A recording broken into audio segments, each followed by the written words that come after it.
আমার ভাই রোগা পাতলা মানুষ হেঁটে গেছিল, আমার কষ্ট হচ্ছে।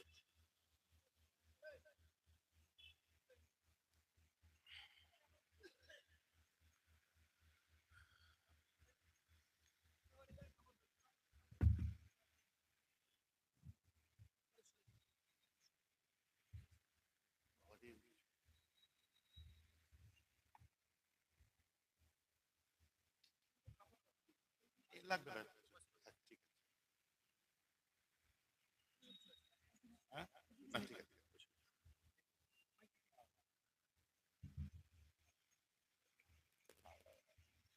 ও, নুরুল ভাই, ঠিক আছে তো? হ্যাঁ, এইরকম করে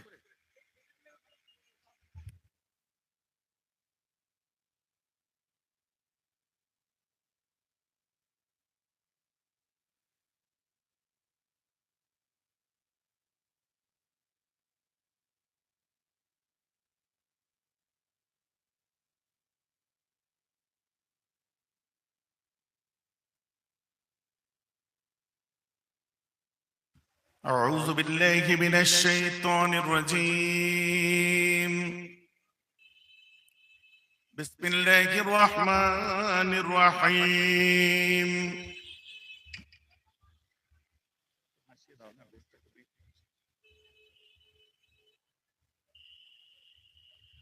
الحمد لله كفى وسلام على عباده الذين اصطفى.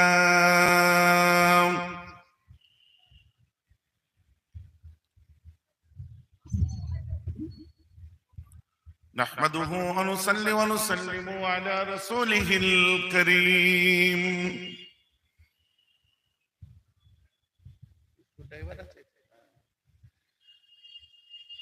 أما بعد فأعوذ بالله من الشيطان الرجيم. بسم الله الرحمن الرحيم. إن الله وملائكته يصلون على النبي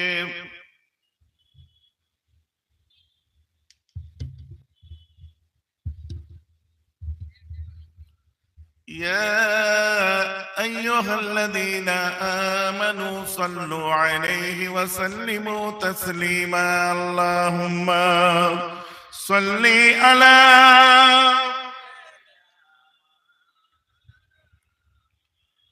وعلى آله.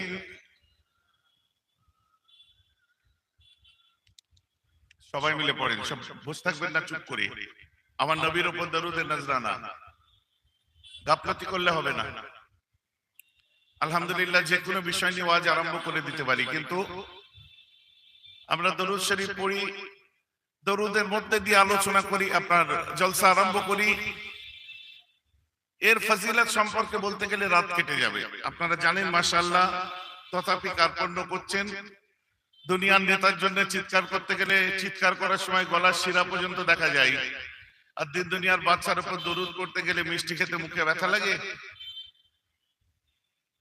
আমার কথা একটু মনে ব্যথা নেবেন না, জানো সরাসরি কথাবার্তা বলে অভ্যস্ত তো। আসুন সকলে মিলে আদবের সাথে বলুন আল্লাহুম্মা সাল্লি আলা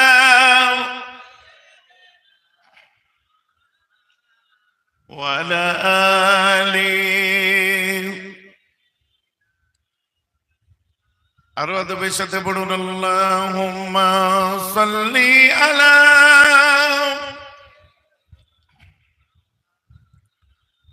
ওয়া আলা আলি।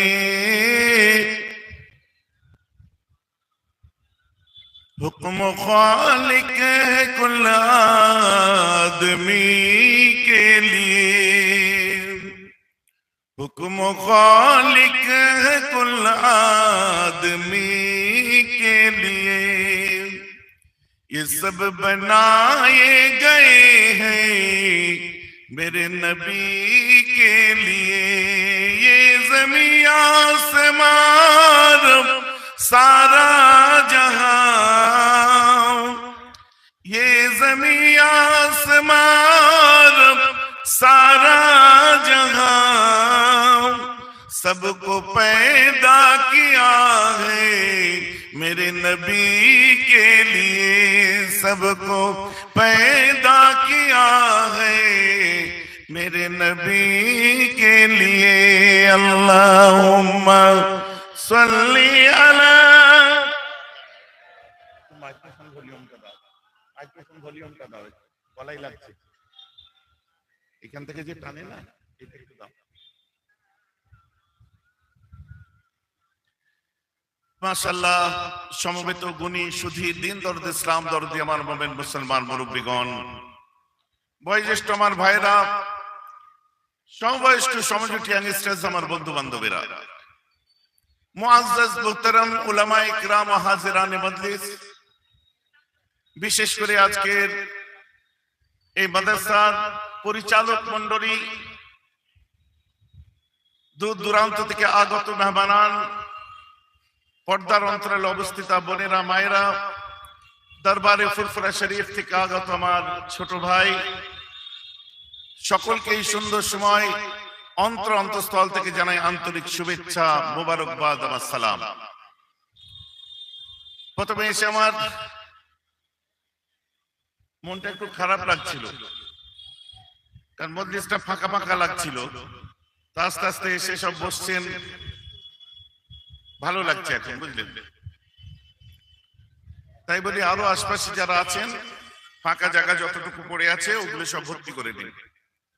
মাহফিল যদি সুন্দর না হয়, আলোচনা করে মজা পাওয়া যাবে না।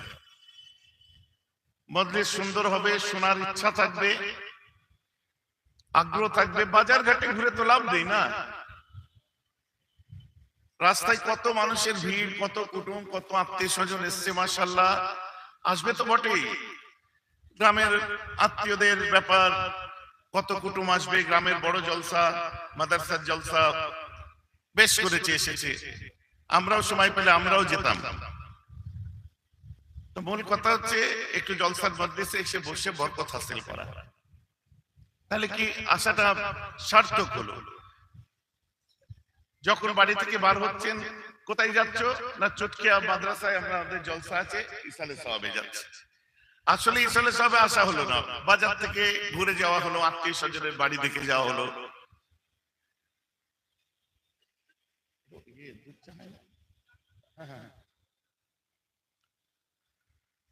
মজলিসে চলে আসুন। সন্ধ্যার পর থেকে এত কোন ওয়াজ শুনলেন, আমি ভাবছিলাম কি বিষয় নিয়ে আলোচনা করি, কেন ইসলাম এমন একটা ধর্ম, আমি সব জায়গায় কথাটা বলে থাকি, আজও বলছি, যেটাকে নিয়ে আলোচনা করে শেষ করা সম্ভব নয়। তারপরে মাহফিলটা হচ্ছে ইসালে সওয়াবের মজলিস। মাদ্রাসা কমিটি এবং গ্রামবাসী বৃন্দ মিলে, ও বাবা, চুটকিয়া রাধানগর পীর আবু জাফর সিদ্দিক হাফিজিয়া কোরআনিয়া মাদ্রাসা ও এতিমখানা, আলহামদুলিল্লাহ, আমার দাদু জানের নামে মাদ্রাসা দেখছিল। আমি অবাক হই কিছু কিছু জায়গায় গিয়ে, মানে এনারা কি কাজ করে গেছিলেন যে আজও আমরা সেই যেখানে যাই সেখানেই তাদের স্মৃতি দেখতে পাই, বা নতুন করে যেগুলো তৈরি হয় তাদের স্মৃতিচারণায় সেগুলো দেখতে পাই। পীরের নামে মাদ্রাসা,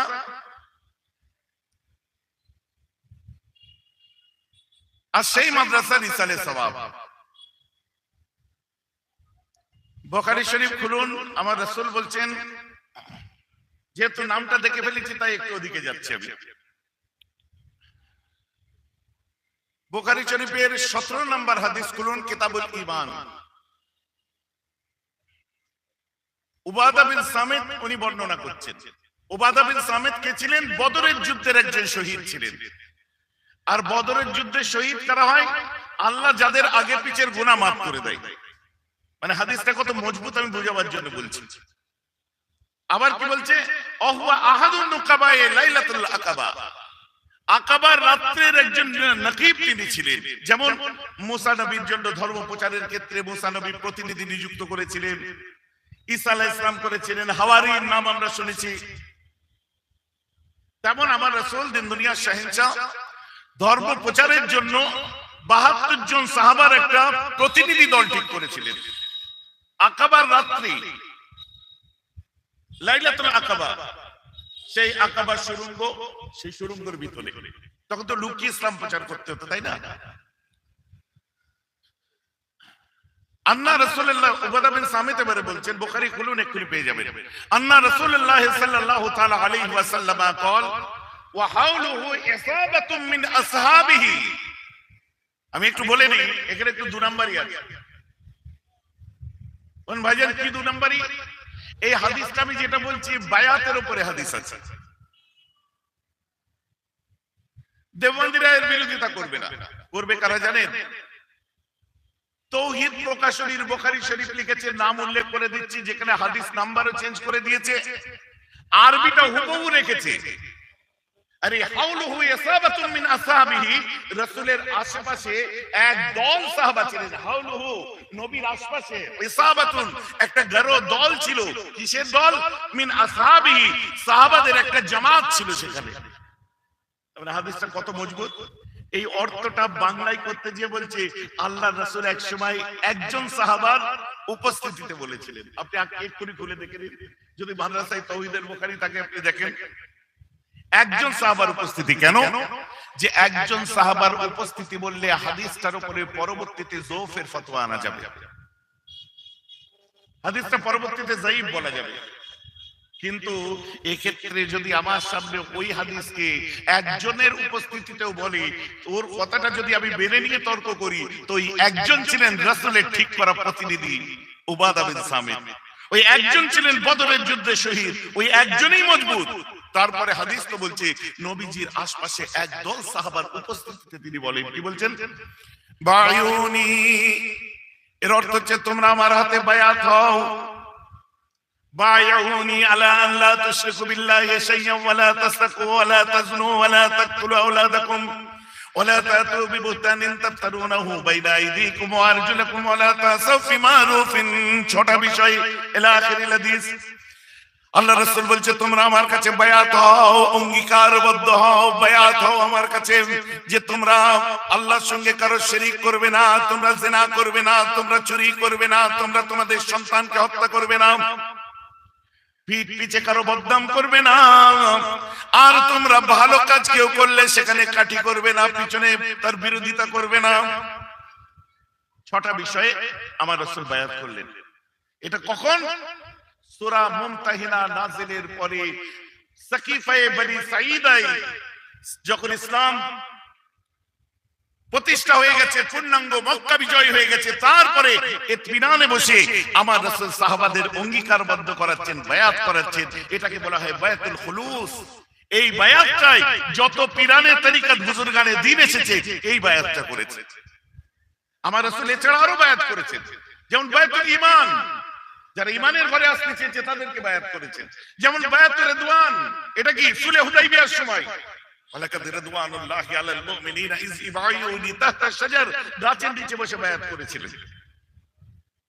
আর আমাদের যে বায়াতটা করা হয়, বুজুর্গানে দ্বীনরা যে বায়াত করেছেন, এটা হলো বায়াতুল খুলুস, মানে সব ইতমিনান হয়ে গেছে।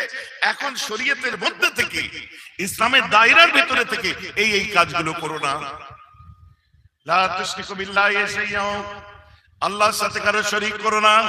আমাদেরও বায়াত করা হয়, মুরব্বিরা করেছেন, এই কথা বলেছে তোমরা শিরক করো না, তোমরা কবর পুজো করো না, তোমরা কবরে যে কপাল ঠোকো না, তোমরা পীরের পায়ে সেজদা করো না, তোমরা আল্লাহ ব্যতীত অন্য কারোর কাছে চেও না, গায়রুল্লাহর কাছে তোমরা মান্নাত করো না, হাজত করো না।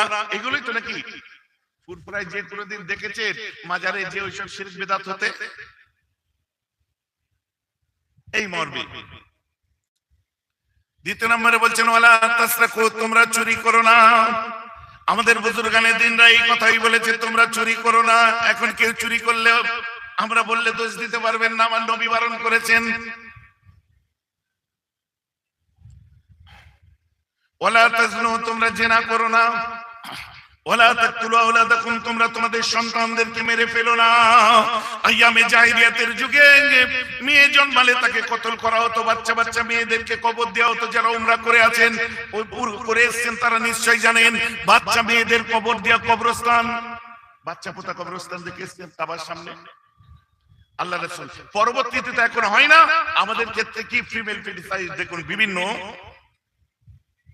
সোনোগ্রাফি সেন্টারে যান, হসপিটালে যান, প্যাথোলজিতে যান, একটা জিনিস দেখতে পাবেন, সেটা কি ফিমেল ফিটিসাইড বা ডিটারমিনেশন, মানে মায়ের পেটে সন্তানের লিঙ্গ নির্ধারণ করা আইনত দণ্ডনীয়।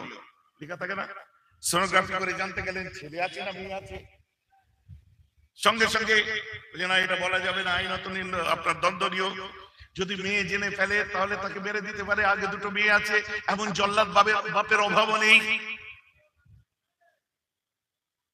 যেটা নিয়ে আন্দোলন চলছে বিভিন্ন ক্ষেত্রে। আজ ফিমেল ফিটিসাইড নিয়ে এত কথা হচ্ছে, কিন্তু এই ফিমেল ফিটিসাইড নিয়ে ইউনিসেফের সঙ্গে আমি কাজ করেছিলাম 2010 সালে। ইউনিসেফ মানে ওয়ার্ল্ডের সব থেকে বড় একটা সংস্থা। 2010-এ এই আপনার স্বচ্ছ ভারত অভিযান চলছে, এই স্বচ্ছতার উপরে, স্যানিটাইজিং এর উপরে 2010 সালে আমরা কাজ করেছি। পোলিওর উপরে কাজ করেছি আমরা জমিয়ত উলামায়ে বাংলা আসামের পক্ষ থেকে। যেটা বলছিলাম, চলো তোমরা তোমাদের সন্তানদের বেড়ে দিও না। ফিমেল ফিটিসাইড হচ্ছে সমাজে, বাচ্চা পৃথিবীতে আসার আগে খবর হয়ে যাচ্ছে। তারপরে আমার রাসূল বলছেন, ওয়ালা তাতু বিবুতারিন তাফতারুনাহু বাইনা আইদিকুম ওয়া আরজুলাকুম। নামাজ পড়ছো, রোজা রাখছো, কপালে কালো দাগ পড়ে গেছে, চায়ের দোকানে যে গীবত করো না, পিছনে পিছনে কথা বলো না, সামনে হুজুর, হুজুরের পেছনেই সর্বনাশ। বুঝতে পারছেন না? আমার সামনে আমি যে ফুলে খুশি হই সেই ফুল দিয়ে পুজো দিচ্ছি, যে কথাগুলো আমি ভালোবাসি সেই কথাগুলো আমার সামনে বলছে, আর পিছনে যে সম্পূর্ণ পাল্টে মারছে। মেয়েরা বলছে, জানিস তো ওই হুজুরের থেকে এই হুজুর অনেক ভালো, অমুকের থেকে অমুক অনেক ভালো, এর থেকে এর অমুক ভালো। আল্লাহ রাসূল বারণ করে দিলেন, না, গীবত করো না। সকাল বেলায় ফজরে নামাজ পড়েই যে সোজা গরম চায়ে চুমুক দিয়ে নামাজি মাথা থেকে টুপি খুলে পকেটে ঢুকিয়ে সর্বনাশ আরম্ভ করে দিল। ওর কি করেছে জানিস? এটা ওর বলা ঠিক হয়েছে, অমুক হয়েছে, তমুক হয়েছে, বাস গীবত আরম্ভ। মানুষের একদম মানে গীবত গিলা একদম হয় কি হয় না। চায়ের দোকানে কোথাও কোনো খবর নেই, চায়ের দোকানে দেখুন আগে খবর আছে। দুঃখের বিষয়। আর কেউ কিছু ভালো কাজ করলে ওই ভালো কাজটাকে অ্যাপ্রিশিয়েট করো, ভালো কাজের পেছনে খোঁচা দিও না, কাটি করতে যেও না। এগুলো আমার রাসূল বলেছেন, আমাদের বুজুর্গানে দ্বীনরাও এই একই কথা বলেছেন, ওলিয়া উলিয়ারা এই একই কথা বলেছেন এই মর্মে, তার সঙ্গে তারা তরিকা সবক দিয়েছে। যাই হোক, সেই মাদ্রাসা রিসালে সওয়াব মাল মাতাল ইনসানু ইল্লা কাল গরীকিল মুতাদাব্বিস ইয়ানতাযিরু দাওয়াতান ওয়া তালহিকাহা। যখন কোনো মানুষ ইন্তেকাল করে, কবরের মধ্যে ডুবন্ত নাবিকের মতো হাবুডুবু খেতে থাকে, ইয়ানতাযিরু দাওয়াতান, অপেক্ষায় থাকে দোয়ার জন্য। কাদের কাছ থেকে? আও আবিন ওয়া আখির ওয়া সাদিকিন, যার এক কথায় পৃথিবীর জমিনে তার যত আপনজন বিজজন আছে তাদের কাছ থেকে দোয়ার আশা করে। সেটা তোমার আব্বা হতে পারে, মা হতে পারে, আত্মীয় স্বজন হতে পারে। আর এই মাদ্রাসার বিন্দু থেকে সিন্ধু সেদিন থেকে আজ পর্যন্ত যারা ধুলিকণা পরিমাণ সহযোগিতা করেছে তারা তো সওয়াব পাচ্ছে, তাদের জন্যও ইসালে দোয়া হবে। এই সওয়াব পৌঁছানো হবে, পৌঁছানোকে আরবিতে বলা হয় ইসাল, আর যেটা পৌঁছাবো দোয়া ওটাকে বলা হয় সওয়াব। তাই আমরা বলি ইসালে সওয়াব। পরিষ্কার বুঝা গেছে তো নাকি? That's why we are sitting this mahfil। এই জন্য এসে আমরা এখানে বসে। মূল কথা যদি না একটু বলে নি, পরে নিজেকে খারাপ লাগবে। গেলাম একটা করতে, আর সেখানে যে একদম কি ওয়াজ করে এলাম। মাদ্রাসা থেকে যোগ্য মানুষ বার হয়। আর ফর ইওর কাইন্ড ইনফরমেশন, জানাবার জন্য বলি, যারা এমএ পাস বিএ পাস আছেন, যারা জেনারেল এডুকেটেড আছেন, গ্রাজুয়েশন করেছেন, তাদেরকে বলি, মাদ্রাসা স্টুডেন্টদের ট্যালেন্ট হচ্ছে আপনারা অনেক ট্যালেন্টেড, অ্যাপ্রিশিয়েট, কিন্তু মাদ্রাসা স্টুডেন্টদের ট্যালেন্টকে খাটো করে দেখবেন না। কারণ আপনারা মাধ্যমিকে যে কটা সাবজেক্টে পরীক্ষা দেন, এরা তার থেকে 4টে সাবজেক্ট বেশি পরীক্ষা দেয়। এরা আরবি জানে, উর্দু জানে, ইংলিশ জানে, বাংলা জানে, অপশনাল হিন্দি জানে। আপনি আরবি জানেন না, আপনি উর্দু জানেন না। কথা বুঝতে পারছেন? এতগুলো হচ্ছে এক্সট্রা ভাষা জেনে ফেলছে। কেন? আমাদেরকে যখন কোরআন রিসাইটেড করি, তেলাওয়াত করি, অটোমেটিক আমাদেরকে আরবি পড়তে হচ্ছে। আর পড়তে গেলে প্রথমেই পড়তে হচ্ছে, তুমি যেটা পড়ছো পরে ভাববে, আগে বুঝে নাও ওটা কি। পরে ভাববে আগে বোঝো ওটা কি। আল্লাহ বলছেন আলিফ লাম মিম আল্লাহু আ'লামু বিমুরাদি যালিকাল কিতাবু লা রাইবা ফীহ। That is exceptional testimony. No author of it has remained the 15th century with a poor text. তাই আল্লাহ কি বলছেন, এমন একটি গ্রন্থ তুমি পড়ছো, পড়বে পরে আগে বুঝে নাও, যার মধ্যে ভুল ত্রুটি তো দূরের কথা, আমি আল্লাহ বলছি ওই কোরআনে কোনো সন্দেহ বলতে নাই। জোরে বলুন সুবহানাল্লাহ। প্রথমে বায়লানে আম করে দিলেন আল্লাহ, সেই কিতাবে কালে পড়ানো হয়। কার উপর নাযিল হয়েছিল? বিশ্বনবী মুহাম্মদুর রাসূল সাল্লাল্লাহু তাআলা আলাইহি ওয়াসাল্লাম কে ছিলেন perhaps the greatest leader of all times was Muhammad. The creed of Hazrat Muhammad is free from the suspicions of ambiguity, and the Quran is a glorious testimony to the unity of Allah. অবকার কিছু নেই আমাদের জন্য, শেষ কথা কোরআন বলে দিয়েছে। আল্লাহ বলছেন, হে আমার হাবিব ইন্নাকা লাআলা খুলুকিন আযীম, আমি আপনাকে পৃথিবীর জমিনে মহান চরিত্রের অধিকারী করেছি। একটু জোরে বলুন না সুবহানাল্লাহ। আমাকে ওয়াজ করতে দেবেন? আপনারা ঘুমাবেন, আমি চিৎকার করব। দাওয়াত করে এনেছে, হাদিয়া দেবে বলে আমায় খাটতে হবে, ও হুজুর আমি না। শোনার ইচ্ছা থাকলে শোনাবো, আর না হলে কোন রকমে ঘুমিয়ে করে 10-15 মিনিট পরে বলবো মেম্বার সাহেব সামলাও জলসা, আমি চললাম। কথাটা বুঝে যাচ্ছে তো? আর যে কথাগুলো শোনাবো ছাক্কা ছাক্কা কথা ইনশাআল্লাহ আজিজ। কি বোঝা যাচ্ছে আমি কোথায় যাচ্ছি বুঝতে পারবেন। আল্লাহ সার্টিফিকেট দিচ্ছে আমার রাসূলকে যে ইন্নাকা লাআলা খুলুকিন আযীম, হে হাবিব তুমি হচ্ছে মহান চরিত্রের অধিকারী। কারণ ওয়ালিদ ইবনে মুগীরা আল্লাহ রাসূলকে এক সময় বলে দিয়েছিলেন মুহাম্মদ হচ্ছে তুমি পাগল। নাউজুবিল্লাহ বলুন সকলে, নাউজুবিল্লাহ বলুন। আল্লাহ রাসূলকে বলেছিলেন পাগল। আমার নবীর মনটা খারাপ হয়ে গেল যে আল্লাহ तमाम দুনিয়া খোদার কসম খায়, আমার আল্লাহ সঙ্গে সঙ্গে কোরআনের 29 পারায় কসম খেলেন, নুন ওয়াল কালামি ওয়া ইয়াসরুন, আমার নাবেস্তা এবং আমার কলমের কসম করে বলছি, ওয়া আনতা বিনি'মাতি গায়রা মাজনুন, আল্লাহর ফজলে আপনি কখনো পাগল নয়। জোরে বলেন না সুবহানাল্লাহ। আমি তাফসীরে আপনার সানাউল্লাহ পানিপতি রাহমাতুল্লাহ আলাইহি লেখা তাফসীরের কিতাব থেকে আমি বলছি আপনাদেরকে, আমি আল্লাহ আপনাকে বলছি যে আপনি আল্লাহর রহমতে, আল্লাহর ফজলে, আল্লাহর নিয়ামতে আপনি পাগল নয়। আইন্নাকা লাআলা খুলুকিন আযীম, আপনি I can give you a great regard, আপনাকে মহান চরিত্রের অধিকারী করেছি। বলে আল্লাহ চুপ করে গেলেন না, বলে আমার আল্লাহ বলতে আরম্ভ করলেন যে হাবিব তোমাকে যে পাগল বলেছে সে কি জানো? যে আল্লাহ সত্তার উলিও মানুষের দোষকে চাপা দিয়ে রাখে, ঢাকা দেন। মানুষ যত পাপ করে সেই পাপকে আল্লাহ ঢাকা দিতে পছন্দ করে। তাই দুনিয়ার জমিনে আমার রাসূল বলছেন মান সাতারাল আয়াব সাতারাল্লাহু তাআলা ইয়াউমাল কিয়ামা, দুনিয়ার জমিনেতে যদি কোনো ব্যক্তি কারো আয়াবকে চাপা দিয়ে দেয়, আমার আল্লাহ কিয়ামতের দিনে তার গুনাহগুলোকে চাপা দিয়ে দেবে। যে আল্লাহ দোষ চাপা দিতে পছন্দ করে, ওই ওয়ালিদ ইবনে মুগীরা আমার রাসূলকে খারাপ বলেছিলেন, মানে মজনুন বলেছিলেন, পাগল বলেছিলেন। নাউজুবিল্লাহ বলেন। আমার আল্লাহ তার 10টা বদ চরিত্র যেটা তার মধ্যে লুকোনো ছিল মানুষের সামনে এসে জালিল ও পার করে দিলেন। বলে আমার আল্লাহ আরম্ভ করলেন 10টা, তুমি ওয়াদা ভঙ্গকারী, তুমি সৎ কাজে বাধা প্রদানকারী, তুমি যাবতীয় যা কিছু 10টা আয়াত প্রকাশ করে দিলেন। 9টার পরে লাস্টে আমার আল্লাহ বলে দিচ্ছেন উতুল্লিম বাদা যালিকা জানিমিন, তোমার 9টা আয়াত তো তোমার মধ্যে আছে যেটা তুমি জানো না, তোমার আরো একটা আয়াত আমি বলতে চাই। কি আয়াত? অধিকান্ত শুনে রাখো, তুমি এই যে 9টা দোষের দোষী, বলছে হ্যাঁ আমি দোষী, মনে মনে ভাবছে হ্যাঁ আমি দোষী।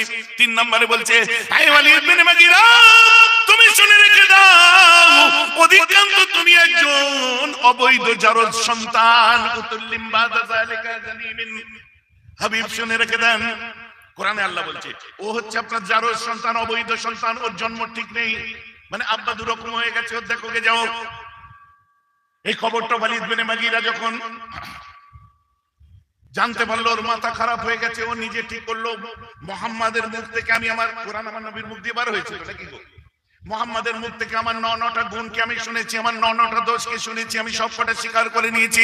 কিন্তু আমি ওখানে গিয়ে লাস্টে 10 নম্বরে আমাকে বলছে আমি একটা হারামজাদা, আর এটা আমার মা ছাড়া অন্য কেউ আর বলতে পারে না। হালালজাদা না হারামজাদা? ওই সন্তানটার বাপকে, ওর বিবাহিত আব্বা, ওর মাকে বিবাহ করা সেই আব্বা না অন্য কেউ এসে মা ছাড়া কেউ বলতে পারে না। আমার কথা বুঝতে পারছেন? কে বলছেন? আমার আল্লাহ বলছেন, নবীর মুখ দিয়ে বার হচ্ছে। আমি কেন বলছি বুঝতে পারবেন একটু পরে। এখন আমি আপনাদের বলি, কোরআন সম্পর্কে কারো সন্দেহ আছে? জোরে বলুন। আপনি মুসলমানের ছেলে, আপনি কোরআনের ঘরে জন্মেছেন, আপনার সন্দেহ নাও থাকতে পারে, আপনার সন্দেহ থাকবে না, এটাই ঈমান। ওয়া কুতুবিহি, আমরা ঈমান এনেছি আমানতু বিল্লাহি ওয়া মালাইকাতিহি ওয়া কুতুবিহি, কিতাবের উপর ঈমান এনেছি। তারপর রাসূলিহি, এবং তার রাসূলের উপর ঈমান এনেছি। আমরা মেনে নিলাম, কিন্তু কোরআন সম্পর্কে সন্দেহ ছিল না। মিস্টার উইলিয়াম মোরের, তিনি একজন খ্রিস্টান। কোরআন সম্পর্কে আপনার সন্দেহ ছিল না। মিস্টার ওলিয়ারি, তিনি একজন খ্রিস্টান। কোরআন সম্পর্কে আপনার সন্দেহ ছিল না। জন হপি, তিনিও খ্রিস্টান। কোরআন সম্পর্কে সন্দেহ ছিল না। জুইস, তিনি ইহুদি। কোরআন সম্পর্কে আপনার সন্দেহ ছিল না। Mister Lamartine, mister Davenport, Alan Davidson, Philip Lahiri, আপনার পৃথিবীর যত বড় বড় সেরা লেখক, আপনার মাইকেল এইচআর থেকে আরম্ভ করে সবাই একই কথা বলেছে, কোরআনে কোনো সন্দেহ নেই, ওটা নির্ভুল গ্রন্থ। বাস্তবটা কোরআনের মধ্যে খুঁজে পাই। সারা পৃথিবী বলছে ওতে কোনো ভুল নেই।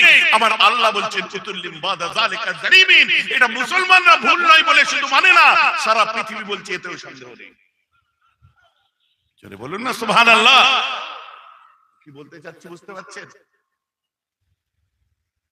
সে বেটা কি করেছে, বড় একটা তলোয়ার নিয়ে মায়ের কাছে যে বলছে, মা তোকে আজ আমি কেটে ফেলবো। বলছে কেন? বলছে মোহাম্মদ আমার 10টা গুণ বলেছে, 9টার দোষে আমি দোষী, আমি সারেন্ডার করলাম। আর একটা বলেছে তুই সত্যি কথা বলবি, আমি জানতে চাই না, তোর গর্দান উড়িয়ে দেবো। বলছে বাপ তলোয়ার নামা। বলছে না, আমার আব্বাকে ডাক। আমার আব্বাকে, আমার বাপকে বল।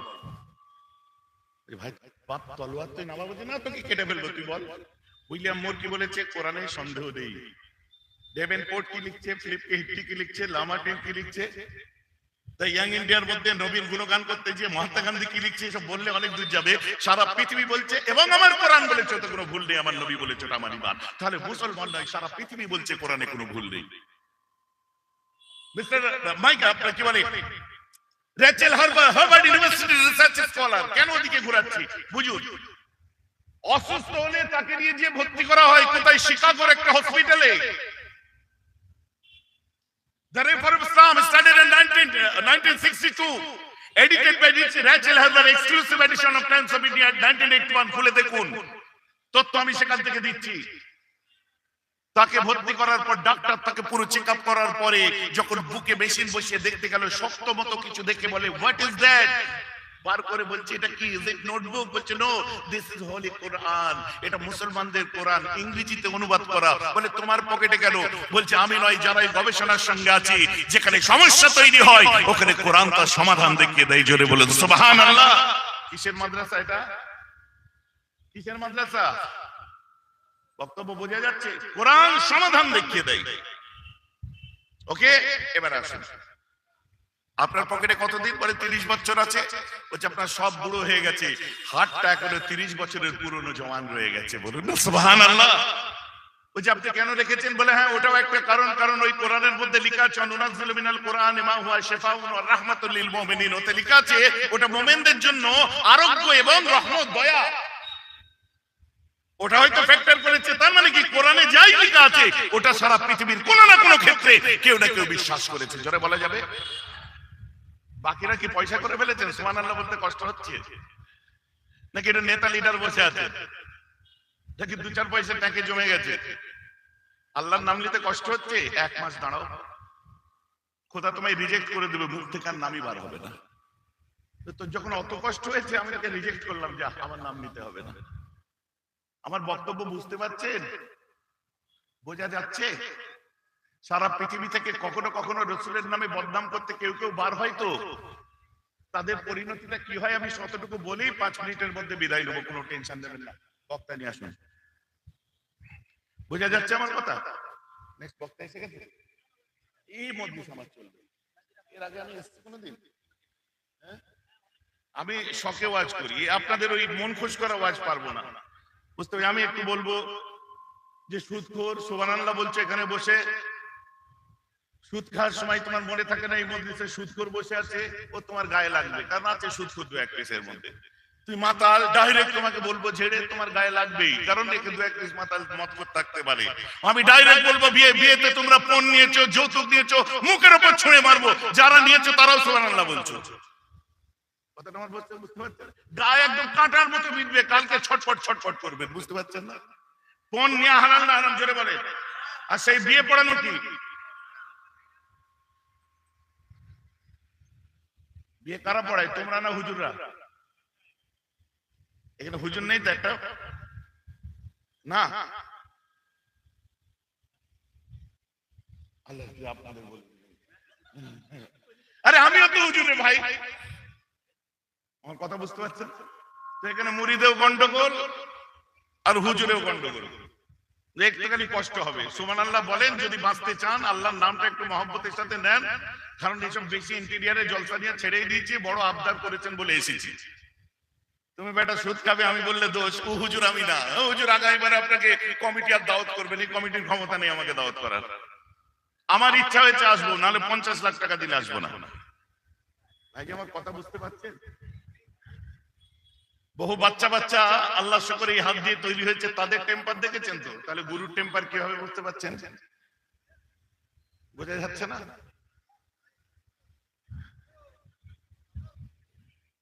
রাগ করলে হবে না, আমার কথায় ব্যথা দিলে হবে না।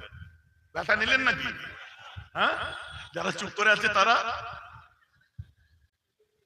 রাগ করেন না। সোনার ময়না আমার ভাইরা, আমার গুরুদেব, আমার সোনারা, কলিজারা, রাগ করলে হবে না। শুনুন কি বলতে চাচ্ছি, ওয়াজটা অ্যাপ্রিশিয়েট করবেন তো। বর্তমান সময়েতে কখন ওই খচ্চর মেয়ে বার হচ্ছে কি বলে, ওর নাম নিয়ে প্রচার করতে চাই না, কখনো বার হচ্ছে বেশরম শর্মা, কখন বার হচ্ছে কি কি হ্যান্ডেল না কি জিন্ডেল কি বলে, ওই সব নাম আর ভুলে গেছে, আর মনে করাতে হয় না। এখন আবার কি বার হয়েছে আপনার, কি বিড়ি না কি বার হয়েছে, বুঝতে পারছেন না? ফ্রিতে যদি কিছু হয়, এমএবিএ পাস করে লাভ নেই, 7 ক্লাস পাস করে কিছু হতে পারো আর না পারো, বাবা হতে পারবে ডাইরেক্ট, তখন দামি লোকেরাও পায়ে এসে পড়বে। এখন সারা পৃথিবী যদি আমার কোরআনকে সার্টিফিকেট দেয় যে ওটা নির্ভুল গ্রন্থ, আমার আল্লাহ বলছে হযরত মুহাম্মাদের দুর্নাম করে যে তার লাস্ট উপরে আমার আল্লাহ বলে দিচ্ছেন কি উতুল্লিম বাদা যালিকা জানিমিন, অধিকাংশ সে হচ্ছে একটি অবৈধ সন্তান। ওয়ালিদ বিন মুগীরা মায়ের কাছে তলোয়ার যে ধরেছে, বলছে মা তুই ঠিক করে বল, না তুই কেটে ফেলবো আমার আব্বাকে। এই যে বাপ তলোয়ার নামা, তোর আব্বা অনেক ধনী লোক, তুই প্রচুর সম্পদের মালিক, তোর টাকা পয়সার অভাব নেই, কিন্তু তোর আব্বা সব ছিল, আসল জায়গায় ফিউজ ছিল। বুঝতে পারছেন না? ও ভালো বুঝতে পারছেন, খুলে বলা যাবে না, এটা নবীর মেম্বার। আসল জায়গায় তোর আব্বার ফিউজ ছিল। তো দীর্ঘদিন বিয়ে শাদী করেছিলাম, বাচ্চা কাচ্চা হওয়ার কোনো সম্ভাবনা তো দূরের কথা, তোর আব্বার কোনোদিন কারেন্টই আসে না, টোটাল সেল ডাউন। তারপর ওই যে কালো করে একটা রাখাল, তোর রংটা কালো কেন বলতো, বলে কেন, ওই যে আমাদের ওই রাখালটার কথা মনে আছে, ওই যে এখনো আছে, বয়স হয়ে গেছে, বলে হ্যাঁ, ওই রাখালটাকে চুপি চুপি করে আমি ডাকতাম, আর বাকি যা হতো আপনারা বুঝে নেন। এরপরে তুই আমার পেটে এসেছিলি, মোহাম্মদ সত্য কথা বলেছে, তোর আব্বা তোর আসল আব্বা নয়, তোর আব্বা আসলে হলো রাখাল। ওই মানুষটি ওই সময় বললো, পৃথিবীর বুকে এমন একজন মানুষ যাকে বারবার ভুল সাব্যস্ত করতে চেয়েছিলাম কিন্তু পারিনি, আজ আমি নিজের জায়গা থেকে সত্যও পাচ্ছি না। তবে একটা কথা স্বীকার করি, মুহাম্মাদের মুখ দিয়ে যেটাই বার হয় আমি পরীক্ষা করে দেখেছি, ওটা কোথাও না কোথাও শেষ পর্যন্ত সত্য সাব্যস্ত হয়, ওটা শেষ পর্যন্ত সত্য সাব্যস্ত হয়। তো এক্ষেত্রে বলে তোর আব্বা সেল ডাউন, তখন আমি কি করেছিলাম, একটা রাখালের সঙ্গে জেনা করেছি, ওই সেই আমাদেরই পুরাতন রাখাল, আর তার দ্বারা তো জন্ম হয়েছিল। মোহাম্মদ রাইট বলেছে। এ থেকে কি প্রমাণ হয়? কোরআনে যে কথাটা প্রথম থেকে আলিফ থেকে আপনার কি বলে সিন পর্যন্ত, এক কথায় প্রথম থেকে শেষ পর্যন্ত ইচ এন্ড এভরি আয়াত, প্রত্যেকটার মধ্যে সত্যতা আছে, প্রত্যেকটা যে আপনার নির্ভুল, ওতে কোনো সন্দেহ নেই। এটা আমার আল্লাহ বলছে না, পৃথিবীর বড় বড় বিদগ্ধ পণ্ডিতরাও একই কথা বলছে। তারা যদি একই কথা বলে, হযরত মুহাম্মাদের দুর্নাম যারা করে তাদের পরিণতিটা কি হয়? একবার মায়ের কাছে কি আমি বলবো তলোয়ারটা যে ধরো? কথাটা আবার বুঝতে পারছেন না? তোমার সিকিউরিটির বন্দুকটা নিয়ে যে তোমার মাকে একবার ধরো, যে একবার সব কথাই জিজ্ঞাসা করে করছো মাকে, একবার বলো এ মায়ে মেরা বাপ কোন হ্যায় বল দেনা, जाओ जाके पूछो। कोई भी बदनाम करो, मैं दावे के साथ कर रहा हूं, अगर ऐसी बात है कोई भी गुस्ताखी करेंगे तो वो अगर अपने बंदूक उठा के अपनी मां के ऊपर ताक करेंगे और मां से पूछेगी मां बता दे मेरा अब्बू कौन है, तो शायद नहीं, बिल्कुल यही निकलेगा कि रसूल के गुस्ताख जो होते हैं वो आखिर कर वो औलाद हराम होते हैं। समझ गए ना बात? যে নবীর বদনাম করবে ও শেষ পর্যন্ত এটাই প্রমাণ হবে। তো এটা একদম চাক্ষুষ পরীক্ষিত ব্যাপার। আপনি বলবেন নাম নিচ্ছেন না কেন? আমি নাম নিয়ে কাউকে ফেমাস করতে চাই না, ইমানি কর্তব্য প্রতিবাদ করি, সব ক্ষেত্রেই করে থাকি। কিন্তু এর আগে যারা প্রতিবাদ করতে যে নাম নিয়ে ফেমাস হয়ে নেতা হয়ে গেল, এই যে লেভেল যারা হযরত মুহাম্মাদের মতো মানুষকে, সাল্লাল্লাহু আলাইহি ওয়াসাল্লামের মতো মানুষকে নিয়ে দুর্নাম বদনাম করে, ওরা যে প্রতিবাদ করবে সেই লেভেলেও এরা পড়ে না। এরা এত নিচের নর্দমার পোকা, এর প্রতিবাদ করবে এই লেভেলেই পড়ে না, কারণ রাসূলকে নিয়ে পড়েনি। আরে বোকা স্টুডেন্ট, তুমি কলেজে যাচ্ছ, আচ্ছা তুমি বলো তো আমি কি বিড়ি টিড়ি বার হয়েছে বিড়িদের কথা শুনবো না উইলিয়াম মুরের কথা শুনবো? উইলিয়াম মুর এক সময় লিখছে, I am disciple and also follower of prophet Muhammad. মাফ করবেন, I am disciple and also follower of Jesus, but prophet Muhammad is the perfect person in our world. He was the better mind, not only his own age but of all ages. আমি জন্মসূত্রে খ্রিস্টান, বংশসূত্রে খ্রিস্টান, তথাপি সত্য বলতে আমার মুখে বাধে না। আমার চোখে ইসলামের নবী মুহাম্মদই হলো খাঁটি এবং শ্রেষ্ঠ। জোরে বলুন সুবহানাল্লাহ। বলছে he was the better mind, not only his own age but of all ages. বিশ্বের বুকে যদি সর্বকালের শ্রেষ্ঠ মনীষী কেউ হয়, ওটা অন্য কেউ নয়, ইসলামের নবী সর্বযুগের, সর্বসময়ের, সর্বকালের শ্রেষ্ঠ মনীষী ছিলেন। বলুন সুবহানাল্লাহ। এখন আপনি বলেন এই বিড়ির কথা শুনবো না উইলিয়াম মুরের কথা শুনবো? বিড়ির জন্য 7 ক্লাস পাস কিনা তার সার্টিফিকেট খুঁজে পাওয়া যাবে না, আর উইলিয়াম মুরের জন্য কেমব্রিজ সাক্ষ্য দিচ্ছে, হার্ভার্ড সাক্ষ্য দিচ্ছে, অক্সফোর্ড সাক্ষ্য দিচ্ছে। আপনি নেবেন কার কথা? আমার রাসূল সম্পর্কে মন্তব্যই শুধু করেননি, যেমন নাকি ভারতের ইতিহাস আছে, পাকিস্তানের ইতিহাস আছে, জাপানের ইতিহাস আছে, আমেরিকার ইতিহাস আছে, লন্ডনের ইতিহাস আছে। লিখেছিলেন মিস্টার স্যার উইলিয়াম মুর, মাফ করবেন, যে ইতিহাস লিখেছিলেন মিস্টার লা মার্টিন। লা মার্টিন তিনি একজন বিখ্যাত লেখক। সে নিজের জীবনের সাধনা তুরস্ক দেশের ইতিহাস লিখেছে এবং তার শর্ত ছিল আমি আমার জীবনের সাধনা যার নামে উৎসর্গ করব, সে যেন ক্রিয়েটরের পরে তার জায়গা হয়, ক্রিয়েটর মানে স্রষ্টার পরে যেন তার সম্মান হয়। সামনে বসেছিল মিস্টার জন হপি, সঙ্গে সঙ্গে বলেছিল অ্যাজ ইওর প্রফেট। এটা কি তোমার নবী তোমার প্রফেট হতে পারে না? জিসাস, যিশুর নামে উৎসর্গ করো। সঙ্গে সঙ্গে বলে Jesus is not appropriate to myself. আমার জন্য জিসাস ঠিক উপযুক্ত মনে হয় না, আমি খ্রিস্টান হতে পারি। কার নামে উৎসর্গ করব? মুসলমান।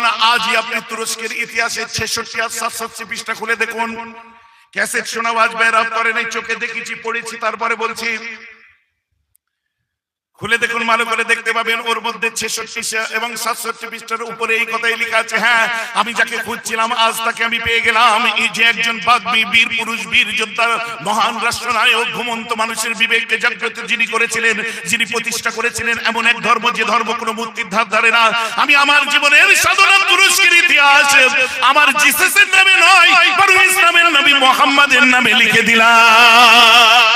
আজও দেখুন তুরস্কের ইতিহাস আমার নবীর নামে লেখা আছে। ও বিড়ি কি বুঝবে?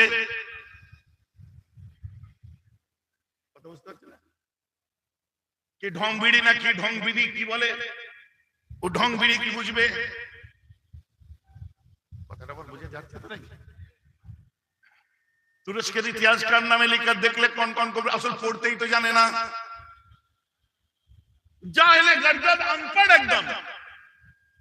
বাংলার নেতারা পড়াশোনা জানে, সাউথের নেতারা পড়াশোনা জানে, আর ওই উত্তরপ্রদেশের কিছু কিছু নেতা আছে আনপড় জাহেল একদম, এসে পার্লামেন্টের মধ্যে ইয়েতে বসে বসে পর্ন মুভি দেখছে, মোবাইলে পর্ন মুভি দেখছে। বার হয়েছিল আপনারা দেখেন, পর্ন মুভি মুরব্বীরা বুঝবে না, ব্লু ফিল্ম দেখছে। কোথায় পার্লামেন্টের সিটে দেখুনি তোমরা, ছবি ভাইরাল হয়েছিল, বসে বসে পর্ন মুভি দেখছে।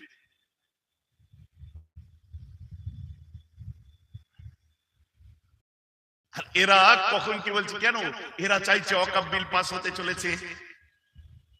যখন দেখুন রাম মন্দির বাবরি মসজিদ দিয়ে যখন তুমুল তরজা একদম তুঙ্গে ছিল, তখন একটা ওই বেশরম শর্মা বেরিয়ে মাথা ঘুরাবার চেষ্টা করলো।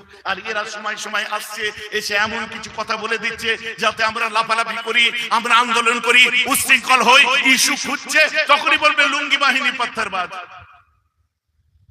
ওরা খোঁচা মারছে তোমাকে রাগাবার জন্য, আর তোমরা সেই খোঁচা খাবে কেন? আমি তো বলেছিলাম যে বাংলার মানুষদের লজ্জা করা দরকার, কারণ বাংলার মুসলমান মুজাদ্দেদে জামানের বাংলায় জন্মেছে, বাংলার মুসলমান বশির আল্লামা রুহুল আমিনের বাংলায় জন্মেছে, বাংলার মুসলমান মুফতি আজম মেজো হুজুরের বাংলায়, পাঁচ হুজুরের বাংলায় জন্মেছে, বাংলার মুসলমান বড় বড় আপনার আলেম ওলামাদের বাংলায় জন্মেছে, বাংলার হিন্দু সম্প্রদায়ের মানুষেরা রামকৃষ্ণ ঠাকুরের বাংলায় জন্মেছে, যে বাংলায় রাজবল্লভী মন্দির আছে, যে বাংলায় বাবা তারকনাথের মন্দির, যে বাংলায় সারদা মায়ের আতুর ঘর, যে বাংলায় স্বামীজির মতো মহান ব্যক্তি। আজ সেই বাংলার হিন্দু সম্প্রদায়ের মানুষকে যদি উত্তরপ্রদেশ থেকে যোগী আদিত্যনাথের বাঁদর এনে ধর্ম শিখতে হয়, তাহলে মর্যাদা পুরুষোত্তম শ্রীরামের হনুমান কি করলো? হনুমানকে ভুলে যাচ্ছে কেন? আর মুসলিমদের যদি জামিয়া সালাফিয়া থেকে ওই আহলে হাদিস ধরে এনে ধর্ম শিখতে হয়, তাহলে বশির আল্লামা থেকে আমার পাঁচ দাদু থেকে দাদা হুজুরের খেদমত, উলামাদের বর্তমান খেদমত গেল কোথায়? আমার বক্তব্য আপনারা বুঝতে পারছেন তো নাকি? চিন্তা করেন, আমার বাংলা লাল সালুর নারায়ণ ভক্ত বাংলা বাঙালি, তাদের নিজের রাজনীতির নেতার কাছে তাদের যে ধর্ম শিখতে হচ্ছে। আর এরা বেশ ভালোই ধরে নিয়েছে, কপালে সুন্দর করে তিলক টেনে দিয়ে কাঁধে একটা হলু দিয়ে দিচ্ছে, জুতো আর একজনকে ঠিক করে দিতে হচ্ছে, দাদা ইধার ইধার চপ্পল ইধার চপ্পল। কাঁচা লঙ্কার পাতি লেবু দিয়ে মাল খাচ্ছে, জানেন, বিট নুন চাটতে যাচ্ছে। ভাইজানি কি করে জানলেন? একটু জানতে হয়, নাহলে বিট নুন দিয়ে মাল খায় আমি জানবো করতে। এত বড় তিলক লাগিয়ে দিয়ে, মানে বাইরে ভেগ ধরে দিল আর ভেতরে টানলি। লজ্জা করে বাংলার বিবেকানন্দের বাংলার মানুষদের, লজ্জা করা দরকার ঠাকুর রামকৃষ্ণ পরমহংসদেবের বাংলার মানুষদের, লজ্জা করা দরকার বাংলার মুজাদ্দেদে জামান দাদা হুজুর পীর কেবলা রহমাতুল্লাহ আলাইহির বাংলার মুসলিমদের। কথাটা আমার বুঝতে পারছেন কি পাচ্ছেন? আমাদের ধর্ম শিক্ষা এদিক ওদিক যেতে হবে। আমার মুসলমান, আমার কথাই রাগ করবেন না। শুধু তাই নয়, মিস্টার স্মিথ আর বসওয়াক এক সময় আল্লাহ রাসূলের লাইফ নিয়ে গবেষণা করতে করতে এক সময় কি পাই, মিস্টার স্মিথ আর বসওয়াক এক সময় লিখছেন কিনা, ইনলেটেড himself, prophet Muhammad is illiterate person. ইসলামের নবী মুহাম্মদ ছিল নিরক্ষর, পড়াশোনা জানতো না। কে লিখছে? মিস্টার বসওয়াক আর স্মিথ পদার্থবিদ্যায় পারদর্শী এবং বড় আপনার ডক্টর স্যার উপাধি প্রাপ্ত ছিলেন। কি বলছে? Illiterate himself. কেন জানেন? আল্লাহ রাসূল দুনিয়ার বাদশাকে জিবরাইল এসে বলেছিলেন, মুহাম্মদ ইকরা, মুহাম্মদ আপনি পড়ুন। আল্লাহ রাসূল কি বললেন? আমি পড়তে পারবো না, আমার দ্বারা হবে না, আমি পারি না। আনা লাইসা বিকারিন, আমি পারি না। মা আনা বিকারিন, মা আনা বিকারিন, পড়া আমার কাজ নয়। ভাইজান আমার কথা বুঝতে পারছেন? এই লাইফটা নিয়ে গবেষণা করেছিল, করার পরে বসওয়াক আর স্মিথ তার বইয়ের মধ্যে লিখে দিল। এখনো খুলুন মোহাম্মদানিজম, এই গ্রন্থের মধ্যে পরিষ্কার লেখা আছে যে আপনার বসওয়াক আর স্মিথের উক্তিটা তোলা আছে কি, পরে এটাকে আবার দ্য অ্যাপোলজি ফর মুহাম্মদের মধ্যেও তুলে দিয়েছে। কে? Mister Davenport. লেখকের নামও বলে দিচ্ছি, কিনে দিয়ে পড়ে দিন। তিনি লিখছেন ইলেটেড হিমসেলফ, ইসলামের নবী পড়াশোনা জানতেন না, কারণ ওই জিবরাইলকে আমার রাসূল বলেছিলেন মা নাবে কারিন, এ আমি পড়তে পারবো না, আমার কাজ নয়। এইটুকু দেখেছে, কুদরতি হাতে আল্লাহ তার গর্দানটা চেপে ধরে বললেন অত সোজা নয়, আমার রাসূলের লাইফ নিয়ে গবেষণা কর। সিনেমা দেখেছেন কোনদিন? চুপ করে আছে। সিনেমা দেখেনি এটা হতে পারে? আমিও তো দেখেছি। ভাইজান আপনি হুজুর হয়ে সিনেমা দেখেছেন? আমি এক্ষুনি বলে দিচ্ছি, একটা সিনেমার নাম নোট করে নাও, দ্য মেসেজ। এক্ষুনি ইউটিউবে সার্চ করো দ্য মেসেজ, যেটা পাকিস্তান থেকে উর্দু ভার্সন বার করছে আর রিসালা। দ্য মেসেজের মধ্যে একজন হলিউডের ডাইরেক্টর ইসলামকে নিয়ে এমন রিসার্চ করেছে, বদরের যুদ্ধকে নিয়ে এমন রিসার্চ করেছে, ওহদের যুদ্ধ নিয়ে এমন রিসার্চ করেছে, আল্লাহ রাসূল যে 50 জন সাহাবাকে একটা জায়গা ঘাঁটি ছাড়তে বারণ করেছিলেন, এত খুঁটিনাটি রিসার্চ করেছে। আমি দ্য মেসেজ যখন দেখি সঙ্গে সঙ্গে আমি অবাক হই, যেহেতু মৌলানাদের কান কেটে দেবে, কি পড়া পড়েছে যে একটা ছোট্ট একটা মানে সূক্ষ্ম সূক্ষ্ম বিষয়গুলো তাকে টাচ দিয়েছে। না আমি তোমার ওই ঢং ঢং ওই সব জিনিস দেখতে বলছি না, সিনেমাটিক বা বর্তমান সিনেমা বলতে কথা আমার বোঝা যাচ্ছে তো নাকি? যেমন দ্য 10 কমান্ডমেন্টস বার হয়েছিল, মুসা আলাইহিস সালামের ঘটনা, যেমন আল্লাহু আকবার বার হয়েছিল। এখন বাচ্চারা মোবাইলে বাড়িতে বসে সিনেমা দেখে, প্রত্যেকের বাড়িতে কার্টুন দেখে, তো বাধ্য হয়ে মায়েরা কি করছে, ওইসব কার্টুন না দেখে ইসলামিক কার্টুন দেখাচ্ছে। বার হয়েছে কি হয়নি? আমি সেই দৃষ্টিভঙ্গিতে বলছি, আমার কথাটাকে বোঝার চেষ্টা করুন। তো এরা সত্যি আল্লাহ রাসূলের লাইফের উপর রিসার্চ করেছে।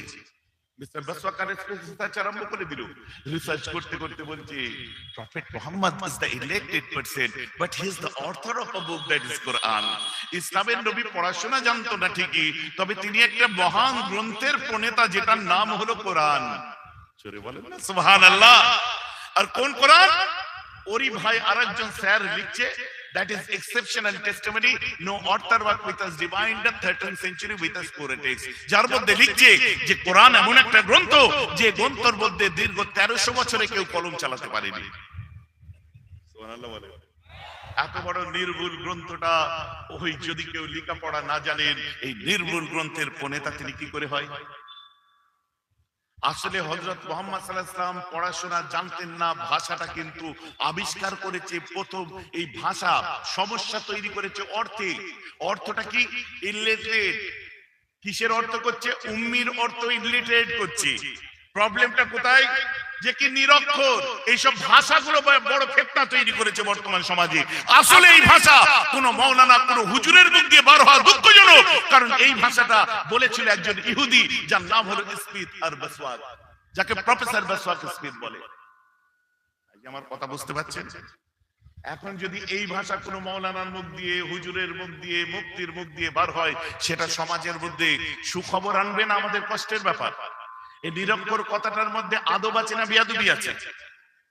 ইলিটারেট কথাটার মধ্যে আদব আছে না বেয়াদবি আছে? মুস্তাকি আছে এর মধ্যে। শুনুন, এখন সরাসরি আমি তাদেরকে বলি যে আল্লাহর রাসূল লিখতেও জানতেন না, পড়তেও জানতেন না, এই কথাটা আজকের পর থেকে বলা ভুলে যান। কারণ আমার আল্লাহ বলছে যে আমার রাসূলকে আমি জমিন আসমানের উত্তম ইলম দান করেছি। জোরে বলুন সুবহানাল্লাহ। যাকে জমিন আসমানের উত্তম ইলম দান করেছে, তার ইলমের মধ্যে লেখা নেই, এটা আপনি ভাবলেন কি করে? তার উত্তর দিন। কথা বুঝতে পারছেন? জমিন আসমানের মধ্যে যাকে সর্বোচ্চ ইলম দান করেছে, সে যে লিখতে পারত না, আপনি এটা বুঝুন। আল্লাহ রাসূল এক সময় বুখারী শরীফ খুলুন, পেয়ে যাবেন। দিন দুনিয়ার বাদশা এক সময় বলছেন, নবী আলাইহিস সালাতু ওয়াস সালাম قال لا تكتبوا عني حديثا, এই দুনিয়ার এই আমার সাহাবারা শুনে রেখে দাও, তোমরা খবরদার, আমি মুহাম্মদ তোমাদের বারণ করছি, তোমরা খবরদার কোনো হাদিস লিখবে না। তোমরা কেউ হাদিস লিখবে না। কেন বারণ করলেন? নিশ্চয়ই ওই সাহাবা হাদিস লিখতে জানতেন, তার জন্যই বলছেন তোমরা হাদিস লিখবে না। কথাটা আমার বুঝতে পারছেন কি পারছেন না?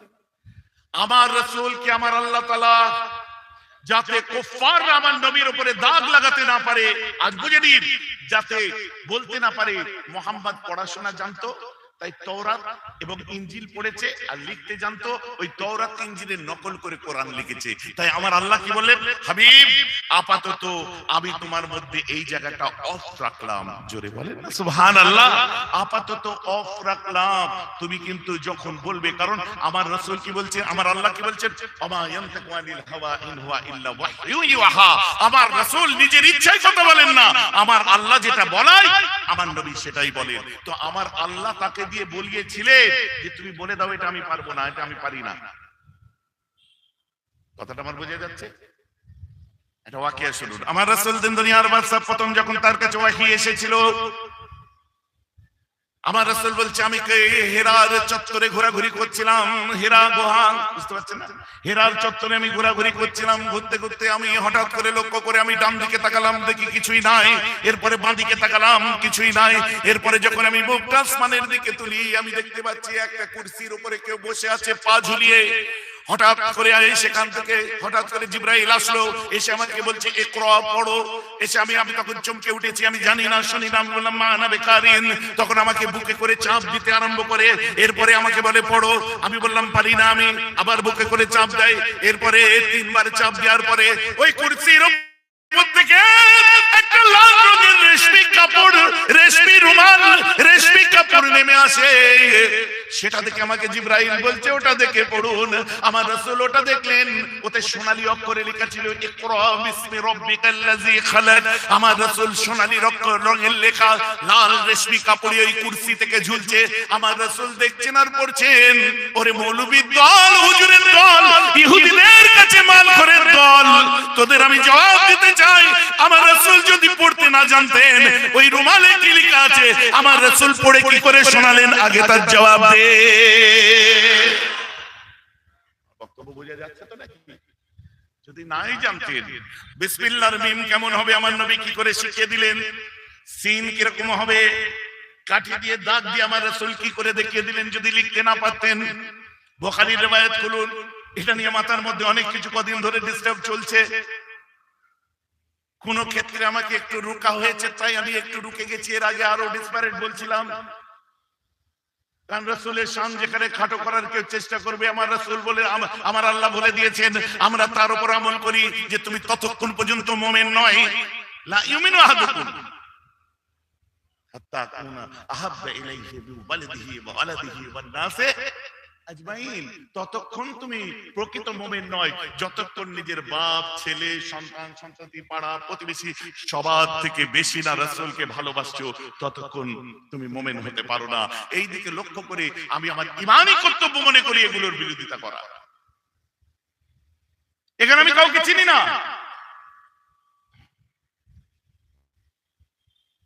আর এইসব কথাবার্তাগুলো বলা মানে সমাজে ফিতনার দ্বারকে উন্মোচন করা। আজকে ওয়াহাবিদেরকে পর্যন্ত আহলে হাদিসদের বড় বড় আলেমদের জিজ্ঞাসা করুন, তারা পর্যন্ত বলবে রাসূলের ক্ষেত্রে আমি না হলেও 10 জনের বক্তব্য শুনেছি, তারা আমাদের সিলসিলার নয়, তারা মুকাল্লিদিন নয়, গায়রে মুকাল্লিদিন, তারা পর্যন্ত বলছে রাসূলের ক্ষেত্রে নিরক্ষর ভাষাটা ব্যবহার করা বেয়াদবি। আমাদের আদব তো আরো বেশি চরম পর্যায়ে যাওয়া দরকার। সমাজের বুকে যুগে যুগে এমন ফিতনা, কখনো মাওলানাদের দ্বারা, কখনো হুজুরদের দ্বারা, কখনো আপনার ওই কি বলে ওই ঢংবিড়ি দ্বারা, কখনো আপনার ওই সমস্ত এদের দ্বারা, কথা বুঝতে পারছো, এই সমাজে ফিতনা চলে এসেছে। কিন্তু আমাদের উচিত কি, রাসূলের শান ছোট করা মানে ইসলামকে ছোট করা, রাসূলের শানকে হেয় প্রতিপন্ন করা মানে ইসলামকে নিয়ে হেয় প্রতিপন্ন করা। এর উপর আমি বিস্তারিত বলতে আসিনি, খালি টাচ দিচ্ছি, বোঝাবার চেষ্টা করছি। ও আপনি যত বড়ই যেই হন না কেন, ঘরের মানুষ হন, আপনি যাই হন না কেন, ঘরের বাগানের ফল খান, স্বাদটা অন্যরকম। জন্ম নিয়েছেন অন্য ঘরে আর খেতে যাচ্ছেন পাশের বাগানে, ও পাশের বাগানে খেলে সে মিষ্টার গন্ধ তো বার হবেই। এই জন্য পড়াশোনাগুলো পড়ো, ইলম সব জায়গায় অর্জন করো। মুফতি আজমও বলতেন ইলম সব জায়গায় অর্জন করো, কিন্তু তুমি সেগুলোকে ভালো করে মিলিয়ে নাও। তোমরা ইমাম ওয়ালা, তোমরা ওলিয়া ওলিয়া যোগ্য যোগ্য আলেমদের লেখা কিতাব আছে, তার সঙ্গে একটু মিলিয়ে নাও। আমার ভাইরা যেটা বলছিলাম, কিন্তু আমার রাসূল আসলে কি না, নাউজুবিল্লাহ নাউজুবিল্লাহ নাউজুবিল্লাহ, আমার রাসূলের যেদিন জন্ম হয়েছিল মুসলমান, আমার রাসূলের জন্মের পরে আব্দুল মুত্তালিব আমার রাসূলের দাদা কাবা শরীফের ভিতরে আছেন। হঠাৎ তিনি লক্ষ্য করলেন কাবা ঘরের ভেতরে যত বুতগুলো, যত মূর্তিগুলো সব মাথা উপর করে সিজদায় পড়ে গেছে। অবাক হয়ে গেছে, কি হলো, এমন হলো কেন? হঠাৎ ওখান থেকে বার হয়ে আসলেন, বার হয়ে এসে সাফা মারওয়া পাহাড় দেখতে পাই। যারা হজ করেছেন, উমরা করেছেন, নিশ্চয় সাফা মারওয়া সাই করেছেন। একটা কথা বললে তো একটু চমকে উঠবেন, সাফা মারওয়া কাবার দিকে দেখে দৌড়তে হয়। আল্লাহ সকলকে উমরা করার তৌফিক দান করুক, জোরে বলুন আমিন। হজ করার তৌফিক দিক, বলুন আমিন। আপনারা কি জানেন ওই সাফা পাহাড়ে একটা মূর্তি আর মারওয়া পাহাড়ে একটা মূর্তি ছিল, দুটো পাহাড়ে দুটো মূর্তি। একজনের নাম হচ্ছে ইসহাক, আরেকজনের নাম হলো নায়েলা। আর আগেকার দিনে এই দুটো মূর্তিকে দেখে সই করতে, একবার এই মূর্তির কাছে একবার ওই মূর্তির কাছে। চাচা 5 লাখ টাকা খরচা করে হজ করে এলে কি সর্বনাশ করেছো? হ্যাঁ, কি সর্বনাশ হলো দেখবেন। আবার যেন কেউ বলে ফেললেন না, আগে জানলে তো সাই করতাম না, সে আবার অজীব ছেড়ে যেত, মহা মুশকিল। আসলে তা নয়। এই দুটো পাহাড়ে দুটো মূর্তি আসলো কোথা থেকে জানেন? একটা মূর্তি এসেছিল, দুটো মূর্তি কাবার চত্বরে একটা ছেলে আর একটা মেয়ে জিনা করে ফেলে। আল্লাহ তাদেরকে ওখানে মূর্তিতে পরিণত করে দেয়। ওই সময় একটা মূর্তি তুলে সাফা পাহাড়ে আর একটা মারওয়া পাহাড়ে বসিয়ে দেওয়া হয়। আসলে মক্কাওয়ালাদের তখন একটা মনোপলি বিজনেস ছিল যে বাইরে থেকে যারা হজ করতে আসবে তারা নিজের ইহরাম পরতে পারবে না, নিজের পোশাক পরতে পারবে না। আমাদের কাছে চড়া দামে পোশাক পরে কাবা তওয়াফ করতে হবে। আর যাদের পয়সা নেই, ন্যাংটো হয়ে করো, উলঙ্গ হয়ে করো। তো উলঙ্গ হয়ে সব যারা তওয়াফ করছিল, ওদের মধ্যে থেকে একটা ছেলে আর একটা মেয়ে জিনা করে ফেলে কাবার চত্বরে। আল্লাহ দুটোকে মূর্তি করে দিয়েছিল। একটা মূর্তি তুলে দিয়ে দেওয়া হলো সাফা পাহাড়ে, একটা মারওয়া পাহাড়ে। ওই মূর্তি দেখে সব সহি করতো। সাহাবা ইকরামরা, নবী আসার পরে সাহাবা ইকরামরা বললেন, এই রাসূল, ওখানে তো দুটো মূর্তি ছিল, এখন কি করে কি হবে? আমার রাসূল বলছেন, মূর্তি ছিল, এখন নেই, ওটা অপসারিত হয়েছে। যাও এখন হাজেরাকে অনুকরণ করো। আমরা মিল্লাতে ইব্রাহিম, হাজেরাকে অনুকরণ করো, তার মতো করে কাবা দেখতে দেখতে দৌড়াও, ওটা তোমার জন্য ওয়াজিব। জোরে বলুন না সুবহানাল্লাহ। ক্লিয়ার হয়ে গেল একটা বিষয়। তাহলে ওখানে এখন আর কোনো মূর্তি নেই। শুনুন যেটা বলছি, রাসূলের দাদু আব্দুল মুত্তালিব বার হয়ে আসলেন। আসার পরে লক্ষ্য করলেন সাফা মারওয়া পাহাড়টা থরথর করে কাঁপছে। আমদরিয়ায় জোয়ার এসেছে, পাশেই আপনার আরেকটা দরিয়া সোয়া দরিয়া ভাটা পড়ে গেছে। কবে? 8ই রবিউল আউয়াল কিংবা মতান্তরে 12ই রবিউল আউয়াল। দুটোই প্রসিদ্ধ বিশুদ্ধ মত। আমরা মিলাদুন নবী মানি, যে কোনো দিন হোক, ওটা আমাদের কাছে অসুবিধা কিছু নেই। ভাইজান আমার কথা বুঝছেন তো নাকি? মিলাদ মানে রাসূলের শিশুকালে আসা। যে মিলাদ শুনতে বসেছেন, মিলাদুন নবী, নবীর শিশুকালে আসা।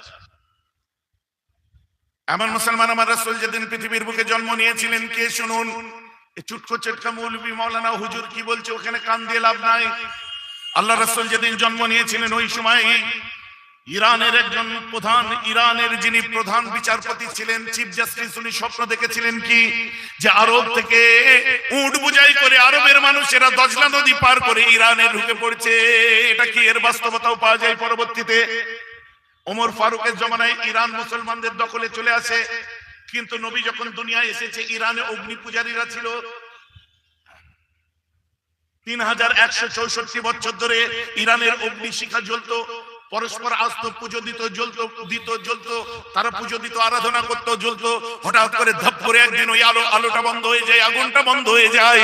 অবাক হয়ে যায়, কি ব্যাপার? খোঁজ নিয়ে দেখা যায় আমার রাসূলের জন্মের দিনে ইরানের 3164 বছরের অগ্নি শিখা, যেটা অগ্নি পূজারীদের জন্য জ্বলতো, ওটাই একদিন ধপ করে বন্ধ হয়ে যায়। এছাড়া শুধু তাই নয়, কাইসারে রোম নাম শুনেছেন, রোম সম্রাট। রোম সম্রাটের বিখ্যাত কি ছিল? অট্টালিকা। রোম সম্রাট এক সময় দেখলো তার অট্টালিকা 14টা পাথর ভেঙে পড়ে যাচ্ছে। 14টা পাথর ভেঙে পড়ে যাচ্ছে। সে চিন্তায় পড়ে গেল, আর কয়েক হলো ট্রিমার, কেন পাথর ভেঙে পড়ে যাচ্ছে, মহা মুশকিল। পরবর্তীতে খবর পাচ্ছে ওই দিনে রাসূলের মিলাদ যে রাত্রি হয়, সেই রাত্রে রোম সম্রাটের বালাখানার পাথর ভেঙে পড়ে যায়। ওটা মক্কার মধ্যে নয়, মদিনার মধ্যে নয়, আরব থেকে উত্তরে হচ্ছে সিরিয়া, যেটাকে শাম বলে। সিরিয়া থেকে উত্তরে হচ্ছে তুরস্ক।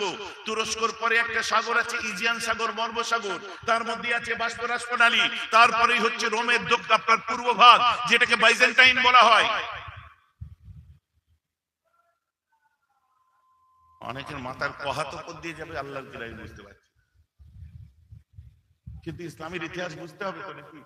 শোনা নবী দিবসের সময় আসবো, হাসান হোসেনের গল্প শুনবো, আপনার বড় পীর সাহেবের জলসায় আসবো, খাজা বাবার গল্প হবে। এইভাবে আমরা সিলসিলায় ফুরফুরার মানুষ তো নাকি? এখন যদি আমি জিজ্ঞাসা করি সিলসিলায় ফুরফুরা কি, আপনারা অনেকে বলতেই পারবেন না। হচ্ছে দাদা হুজুর কেবলা জিন্দাবাদ। মহা মুশকিল কাণ্ড। दादा हुजूर का दामन नहीं छोड़ेंगे। अबे छोड़ना बात की बात है यारो, पहले पकड़ो तो सही। ধরেই নি, বলছি নেই ছোড়েঙ্গে, আগে ধরবে তারপরে বলবি ছাড়বো না। কথা আমি ভুল বলছি নাকি? দাদা হুজুরের সিলসিলা কি? ওইটা মিলাদ করা, কিয়াম করা, আমরা আজানে হাত, ওইটা সিলসিলা। ওটা আমি যদি না করি তাহলে দাদা হুজুরের সিলসিলার বাইরে। কি মহা মুশকিল। আরে বুঝাতে আপনাদেরকে তবলিগরা জিজ্ঞেস করে না, যারা তবলিগ করে, ফুরফুরা সিলসিলা কি সারা পৃথিবীতে আছে? আমাদের দেখো সারা পৃথিবীতে আছে, বলে না? এর উত্তর কি দেন? মহা মুশকিল কাণ্ড। এখন আপনারা যদি গতানুগতিক হুজুর নিয়ে চালিয়ে দেন, ওতে কিয়ামত পর্যন্ত আপনি না বুঝে মরে যাবেন, আপনার ছেলেরাও না বুঝে মরে যাবে। এখন আপনি বোঝেন না বোঝেন, আমি যদি না বলি তো আল্লাহর কাছে ধরা পড়বো। কথাটা বুঝতে পারছেন তো? আরে সিলসিলায় ফুরফুরা সারা পৃথিবীতে নেই, রাইট? খাঁটি কথা একদম। কারণ ফুরফুরা সারা পৃথিবীতে থাকবে কোথা থেকে? ওটা ভারতবর্ষের পশ্চিমবঙ্গের হুগলি জেলার জাঙ্গিপাড়া ব্লকের একটা গ্রামের নাম ফুরফুরা। ওটা 24 পরগনায় আছে নেই? এটা ভৌগোলিক চিত্র ধরে একটা ব্র্যান্ডিং করা হয়েছে ফুরফুরা সিলসিলা।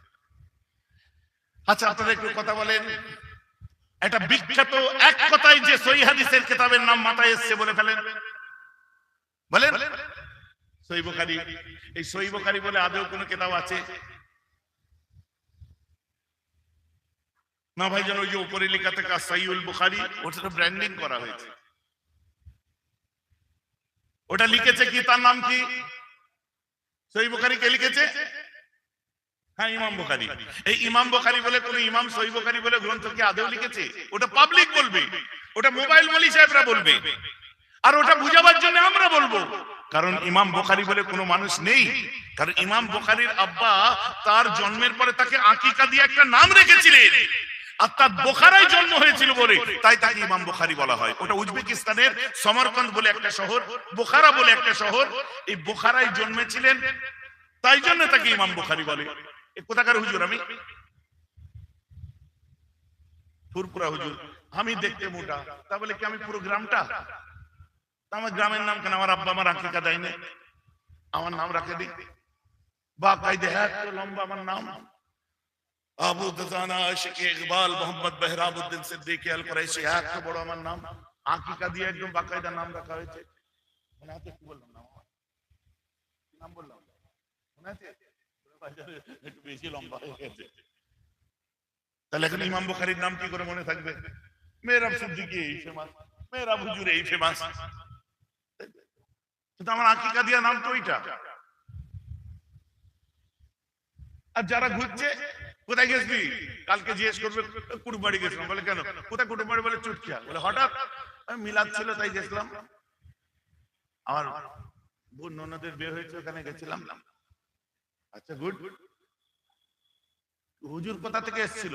ওই ফুরফুরার হুজুর এসেছিল, ফুরফুরা হুজুর এসেছিল। কি নাম? নাম বলতে পারছি না। ফুরফুরা পীর সাহেব এসেছিল এতটুকু জানি। আমি ফুরফুরা পীর সাহেব, আমি কোথায় গ্রাম, আমার টেরিটরির মধ্যে আমি আছি। টেরিটরি মানে ম্যাপ, টেরিটরি এগুলো বলে তো নাকি? ওই টেরিটরির মধ্যে আমি আছি না, ওটা আমার পরিচয়, ব্র্যান্ডিং করা হয়েছে, একটা ফেমাস গ্রাম হয়ে গেছে সেটা। কেন? ওখানে একটা ফেমাস মানুষ জন্মেছিল যাকে বঙ্গপুত্র আবু বকর বলা হয়। বলুন না সুবহানাল্লাহ। গ্রামটা ফেমাস হয়ে গেছে। দুনিয়ায় কত আবু জাফর আছে, কিন্তু মাদ্রাসার নাম আবু জাফরিয়া। কারণ এই আবু জাফরিয়া বলতে কি বোঝেন? মেজো হুজুর কেবলা। তাই শুনুন, আপনারা একজনের নাম বলি শুনুন, আবু আব্দুল্লাহ মোহাম্মদ ইসমাইল। আবু আব্দুল্লাহ মোহাম্মদ ইবনে ইসমাইল একজন বিখ্যাত মানুষ ছিলেন। নাম শুনেছেন কোনোদিন? শুনেননি? শুনেছেন? শুনেননি? এক্ষুনি বুঝতে পারবেন। আবু আব্দুল্লাহ মোহাম্মদ ইবনে ইসমাইল বুখারী। এর জায়গা থেকে কার কথা বললাম? ইমাম বুখারীর কথা বললাম আমি এতক্ষণে। একটা কিতাবের নাম বলি শুনুন। একটা মজার কথা বলে বলি, তবে ভালো লাগবে। হুট করে আমার ঘরে একটা মৌলী সাহেব ঢুকে গেছে, বুঝলেন? মৌলী সাহেব না, ওই মোবাইল হুজুর এখন বার হয়েছে না। মোবাইলের কত নাম্বার হাদিস আছে? হাদিস নাম্বার। আসসালামু আলাইকুম মা সাহেব। ওয়ালাইকুম আসসালাম। কি রে, ওরা তাড়াতাড়ি ঢুকে এসে বলে বাইরে চলো। আমি না, থাকতে দাও। আপনার কাছে আমার একটা প্রশ্ন ছিল, বসবো? বসে সবাই এরকম করে বসবো। করি প্রশ্নটা? হ্যাঁ করেন। না, আপনাদের এই হানাফিদের মেয়েরা এত থাকতে মেয়েদের দিকে নজর কেন? না, প্রশ্নটা করতে দিন। হানাফিদের মেয়ে একদম বলবে না। না, আপনাদের এই হানাফিদের বউরা, ফের হানাফিদের বউ বেটি, ভালো কথা নেই মুখে। না, আমার কথাটা বলি আমি, বলো। খালি মেয়ে, বউ, বেটি, বোন, এসব ছেলে নেই, একটা ছেলে নেই। না, প্রশ্নটা করি আমি করুন। বলছি আপনাদের হানাফিদের মেয়েরা আল্লাহু আকবার বলে এই যে দুহাত স্তনের উপর বাঁধে। আমি কোথায় বাঁধে? কোথায় বাঁধে? এইখানে বাঁধে। কি বললে একটু আগে? এই স্তনের উপর বাঁধে। আচ্ছা, অসভ্য, চোখ খারাপ লোক, নজর খারাপ। বলো কি হয়েছে? না, এটা কত নম্বর হাদিসে আছে সহিহ বুখারী? বলি মোবাইল করেছে, বুঝলে? বলুন তো সহিহ বুখারীর কত নম্বরে আছে? কি হলো? ব্যাটারির চার্জটা শেষ। হুজুর মরে গেছে। হুজুর মরে গেল। ফোনে যতক্ষণ চার্জ আছে ততক্ষণ তোমার হুজুর বেঁচে আছে। চার্জ শেষ, হুজুর মরে গেছে। আমাদের সিস্টেম নয়। আপনাদের কি সিস্টেম? আমার সঙ্গে সম্পর্ক বিরাল্লাহ মানউরউদ্দিনের, তার সঙ্গে সম্পর্ক মুফতি আজম আবু জাফর সিদ্দিকী, তার সঙ্গে সম্পর্ক মুজাদ্দিদ জামান দাদা হুজুরের, তার সঙ্গে সম্পর্ক সালসবি ফাতে আলী ওয়াইসি, তার সঙ্গে সম্পর্ক নূর মোহাম্মদ নিজামপুরি, তার সঙ্গে সম্পর্ক সৈয়দ আহমদ বেল্লভী, তার সঙ্গে তবকাবা মুসলসল সম্পর্ক মাসুম রব্বানী, তার সঙ্গে সম্পর্ক মুজাদ্দিদ আল-ফিসানি, এদিক দিয়ে চলে যান আব্দুল্লাহ মুহাদ্দিস দেলভী, শাহ ওলিউল্লাহ মুহাদ্দিস দেলভী, তাদের সঙ্গে সম্পর্ক যে হযরত নাসিরউদ্দিন চিরাজ দিল্লি, তার সঙ্গে সম্পর্ক হচ্ছে খাজা নিজামউদ্দিন আউলিয়া, তার সঙ্গে সমসাময়িক হচ্ছে কুতুবউদ্দিন বখতিয়ার কাকি, এদের দুজনের সঙ্গে সম্পর্ক হচ্ছে হযরত খাজা মঈনুদ্দিন চিশতি রাহমাতুল্লাহ আলাইহি, তার সঙ্গে সম্পর্ক হযরত উসমান হারুনের, এদিক দিয়ে চলে যান ইব্রাহিম আদম বন্নূরি, হযরত বাহাউদ্দিন নকশবন্দি, তার সঙ্গে সম্পর্ক খাজা বাকি বিল্লাহ হয়ে চলে যান সুদা হযরত আব্দুর রাজ্জাক, তার সঙ্গে সম্পর্ক আব্দুর রাজ্জাকের সম্পর্ক তার আব্বা বড় পীর আব্দুল কাদের আল জিলানীর সঙ্গে, তার সম্পর্ক তার আব্বা আবু সালেহ মুসা জঙ্গির সঙ্গে, তার সঙ্গে সম্পর্ক ইমাম রাজির সঙ্গে, তার সঙ্গে সম্পর্ক ইমাম জুনায়দের সাথে, তার সঙ্গে সম্পর্ক হচ্ছে হযরত ইমাম জাফর সাদিকের সঙ্গে, তার সঙ্গে সম্পর্ক ইমাম মুসা কাযিমের সঙ্গে, তার সঙ্গে সম্পর্ক হযরত ইমাম বাকেরের সঙ্গে, তার সঙ্গে সম্পর্ক ইমাম জাইনুল আবেদিনের সঙ্গে, জাইনুল আবেদিনের সম্পর্ক হযরত ইমাম হুসাইনের সাথে, ইমাম হুসাইনের সম্পর্ক হযরত আলীর সাথে, আলীর নিসবত খেলাফতের দিক থেকে হযরত উসমানের সাথে, উসমানের নিসবত ওমর ফারুকের সাথে, ওমর ফারুকের নিসবত আবু বকরের সাথে, আর আবু বকরের নিসবত আমার রাসূলের সাথে, আর রাসূলের নিসবত আমার আল্লাহর সাথে। বোঝা গেল কিছু? কি আমি এটাকে বাংলায় বলে শিকল, উর্দুতে বলে জঞ্জির, ইংলিশে বলে চেন, আর আরবিতে বলে সিলসিলাতুন। জোরে বলেন না সুবহানাল্লাহ। এই যে পাগলের মতো বলে পুরপুরা সিলসিলা, তো নবী সিলসিলা কয়, কানা কথা করে এদিকে এসে কোথায় ঠেকছে আর ওদিকে যে কোথায় যাচ্ছে। জিনজিরের মুখ দেখ, শিকলের মুখ এদিকে কোথায় আর ওদিকে কোথায় দেখ। মসলা হল গোবর বার করে বুদ্ধি নিয়ে দেখলেই তো হয়। ভাইজান সিলসিলা বোঝা যাচ্ছে তো? এবার কি মহা মুশকিল কাণ্ড বলেন। এমন মুসলমান খেয়াল করে শুনে রেখে দিন, যখন আমাকে বলছে আপনাদের তোমার হুজুর মরে গেছে, ব্যাটারি শেষ, হুজুর মোবাইলের চার্জ শেষ, হুজুর ডেড, হুজুর ডেড। আমি যে একটা কিতাব থেকে বলবো, বলে কি আল জামিউল মুসনাদুস সাইয়ুল মুক্তাসার মিন উমুরিন নবী সাল্লাল্লাহু তাআলা আলাইহি ওয়াসাল্লাম মিন সুনানিহি ওয়া আইয়ামিহি, এই কিতাবটা থেকে বলি। সহিহ বুখারী তো মোতাবার ওতে নেই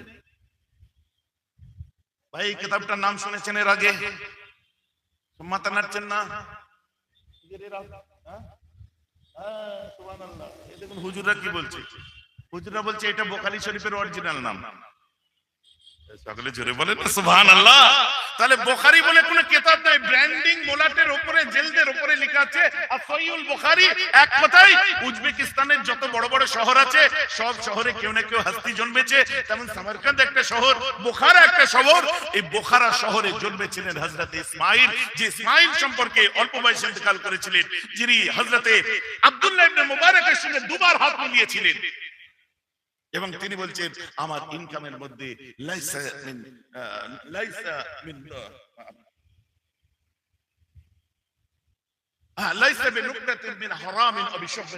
আমার ইনকামের মধ্যে চুল পরিমাণ বিন্দু পরিমাণ কোনো সন্দেহ নেই। তার বাড়িতে জন্মেছিলেন, তার নাম হচ্ছে আবু আব্দুল্লাহ মুহাম্মদ। বলেন না সুবহানাল্লাহ। জন্মেছিল কোথায়? বুখারায়, তাই বলা হয়েছে বুখারী। তাই জন্য বলে ইমাম বুখারী, তাই জন্য বলে বুখারায় কিতাবটা বার হয়েছিল, তাই ওটাকে বলা হয় বুখারী শরীফ। আসল নাম এত লম্বা।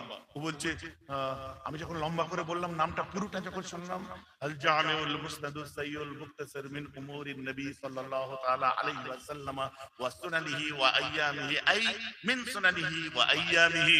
যখন বলি সহিহ বুখারীতে নেই, আমি যে আকেলের দুশমন, এই সহিহ বুখারীর অরিজিনাল নামই হলো এটা।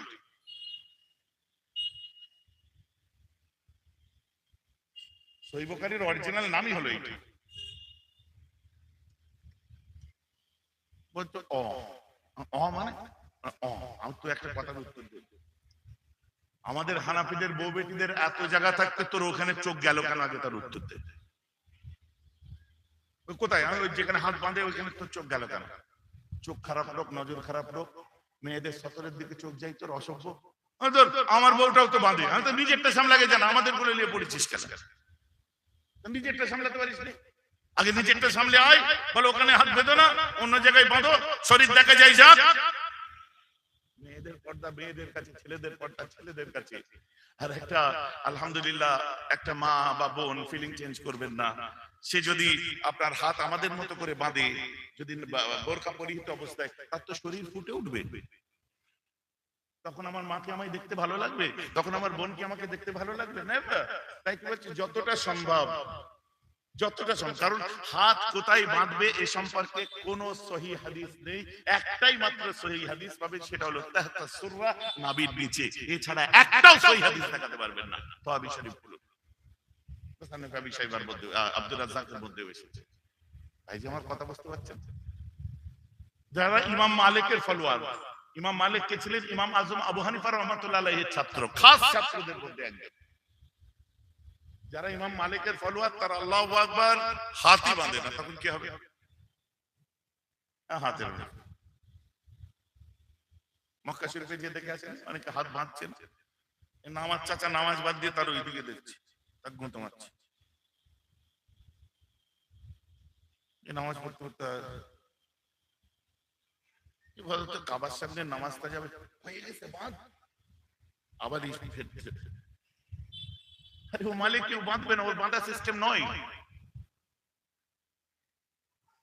না বোকা সহিহ মুসলিমের নম্বর হাদিসের মধ্যে 389 নম্বর আন্তর্জাতিক নম্বরে আল্লাহ রাসূল বলছে, তোমরা যখন নামাজের মধ্যে দাঁড়াবে তখন তোমরা তোমাদের দুই হাতকে এলা মানকাবায়, কাঁধ বরাবর নিয়ে যাও। তাই তারা কি করে? এই পন্থা নিয়ে যায় বলে আপনাদের বুঝিয়ে দিল।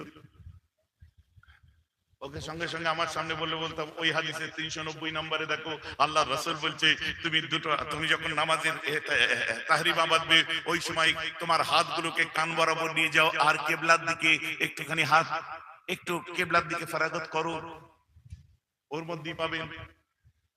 তারপরে 391 নম্বরে আপনি চলে যান, সেখানে কি পাবেন? রাসূল বলছে আঙ্গুলগুলোকে ফারাগত করে দাও, ঠিক আছে। তারপরে তাহাবী শরীফের মধ্যে দেখুন, তার মধ্যে পেয়ে যাবেন কি আল্লাহ রাসূল বলছেন, তুমি তোমার দুটো বড় আঙ্গুলকে, ইবহামাইন দুটো বড় আঙ্গুলকে, ইলা শাহমাতিল উজনাইন কানের লতি বরাবর নিয়ে যাও। এখন আমাদের ইমাম আজম আবু হানিফা বললেন, তুমি যখন নামাজে দাঁড়াবে তখন তোমার দুই বুড়ো আঙ্গুলকে কানের লতি বরাবর নিয়ে যাবে। এখন আল্লাহ রাসূল বলছে যে কাঁধ বরাবর নিয়ে যাও, ইমাম আজম আবু হানিফা বলছে কানের লতি বরাবর নিয়ে যাও। কাঠটা মানবো? এমনি দিমাগ ধুয়ে যাবে, বলবে আল্লাহ নবীরটা মানবো। তখন তার বলবে না 390 নম্বরে এই আছে, তখন বলবে না 391 এই আছে। আমি পরিষ্কার কথা, ইমাম আজম বলেছে কি, আল্লাহ রাসূলেরটা মানবো, তবে যেভাবে আমার ইমাম মানতে বলেছে সেইভাবে মানবো, কারণ কিয়ামতের দিনে আল্লাহ আমাদের ডাক দেবেন ইমামের নাম ধরে। জোরে বলুন না সুবহানাল্লাহ। তাহলে আমি কিভাবে দাঁড়াবো? ইমাম বলেছে তোমার দুটো বড় আঙুলকে কানের লতি বরাবর নিয়ে যাও। যখন লতি বরাবর নিয়ে গেলাম, ওই দেখুন 389 নম্বর হাদিসে আমল হয়ে গেল, হাত কাঁধ বরাবর অটোমেটিক এসে গেল। ঠিক আছে, আমার নবী বলছে তুমি আঙ্গুল ফাঁক করো, করে দিলাম 390 নাম্বার। আমার নবী বলছেন 91 নম্বরে কি, যে তুমি কানটা, হাতটা কান বরাবর নিয়ে যাও। এই দেখুন, এই যখন কানে বড় আঙ্গুল কানের লতি বরাবর নিয়ে গেছি, অটোমেটিক হাত কান বরাবর চলে গেছে। জোরে বলুন না সুবহানাল্লাহ। আর তাহবি শরীফের মধ্যে লিখছে তোমার বড় আঙ্গুলকে কানে টাচ করো, তুমি একটা মেনে একটা সওয়াব পাচ্ছ। আর ইমাম যেটা বলেছে ওইটা আমি যদি মানি, 389 নম্বরের সওয়াব পেলাম, কাঁধ পর্যন্ত হাত। 390 নম্বরে পেলাম, 391 নম্বর প্লাস তাহরিমা, তুমি এক তাহরিমায় একটা সওয়াব পাবে, কারণ নিজে পড়ে আমল করছো, আর আমি ইমামের কথা শুনে আমল করছি। তাই আমরা একটা তাহরিমা বেদে 4টে হাদিসের সওয়াব পাবো। জোরে বলুন সুবহানাল্লাহ। That's why we are following the ফিকহ হানাফি। কথাটা বুঝতে পারছেন? এই জন্য ফিকহ হানাফি। ইমাম আযম আবু হানিফা আমাদেরকে আলাদা আলাদা নয়, লস্যি তৈরি করে দিয়েছে, খালি খা। লস্যি খেয়েছেন? লস্যি খান না গরমের সময়? কানাডা থেকে, ইউএসএ থেকে, আমেরিকা থেকে ফরেনার এসছে, লেডি এসছে, মেম সাহেব এসছে, সাহেব এসছে, ঘুরতে ঘুরতে দেখছে লস্যি তৈরি হচ্ছে। Ma'am, what is that? This is lassi. Lassi? Lassi? Yes, lassi. What lassi? ওয়ার যে बच्चों क्या जाने दिस योगा এইগুলো বলতে পারবে কি? ওই লস্যি পায়ো, समझाओ यार, का होल बा लस्सी बा, दही, खट्टा दही बोल ना, ও বুঝতে পারবে? খट्टा দই বুঝতে পারবে?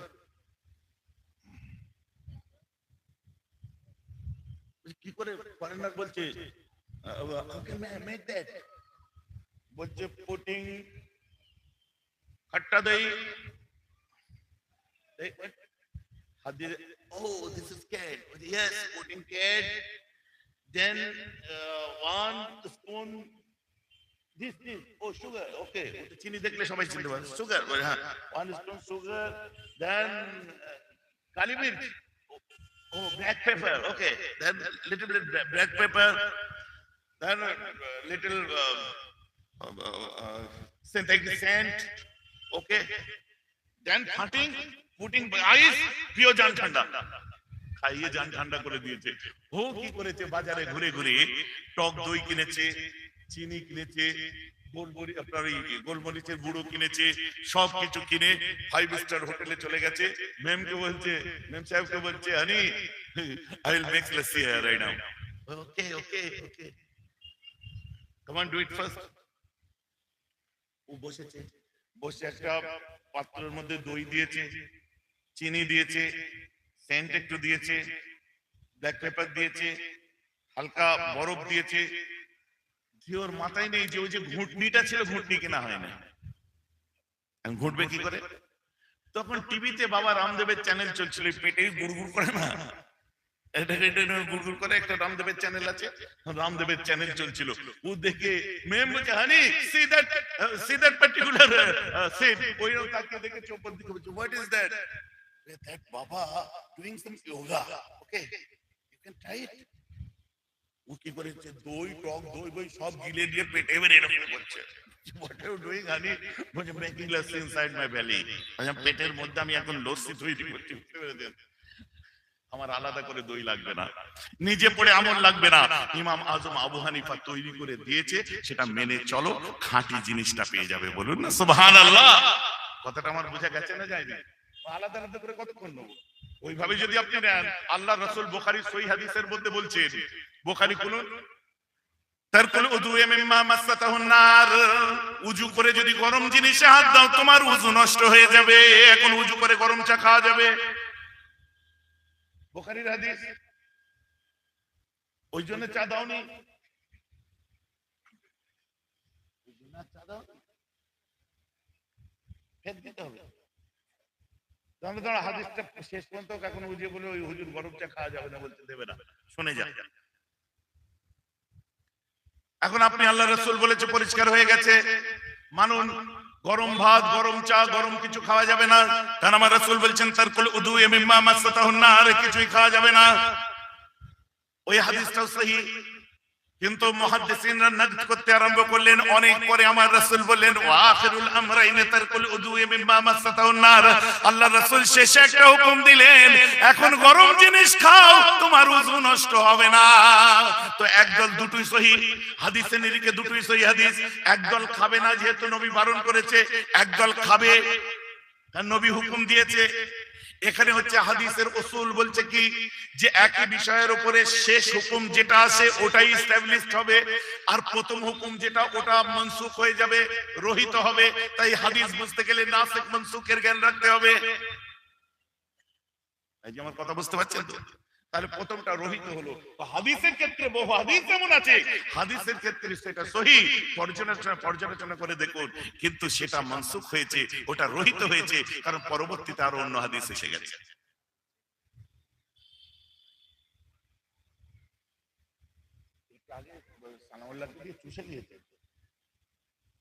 তাও যাবে ভাই, যে আমার কথা আপনারা বুঝতে পারছেন তো? নাকি এমনি ধরে চেপে বসিয়ে রেখে আমার জলসার এই হাল, কষ্ট করে বসিয়ে রেখে আমার বলে রুমাল দিয়ে যাচ্ছে, আর থাকবেই না।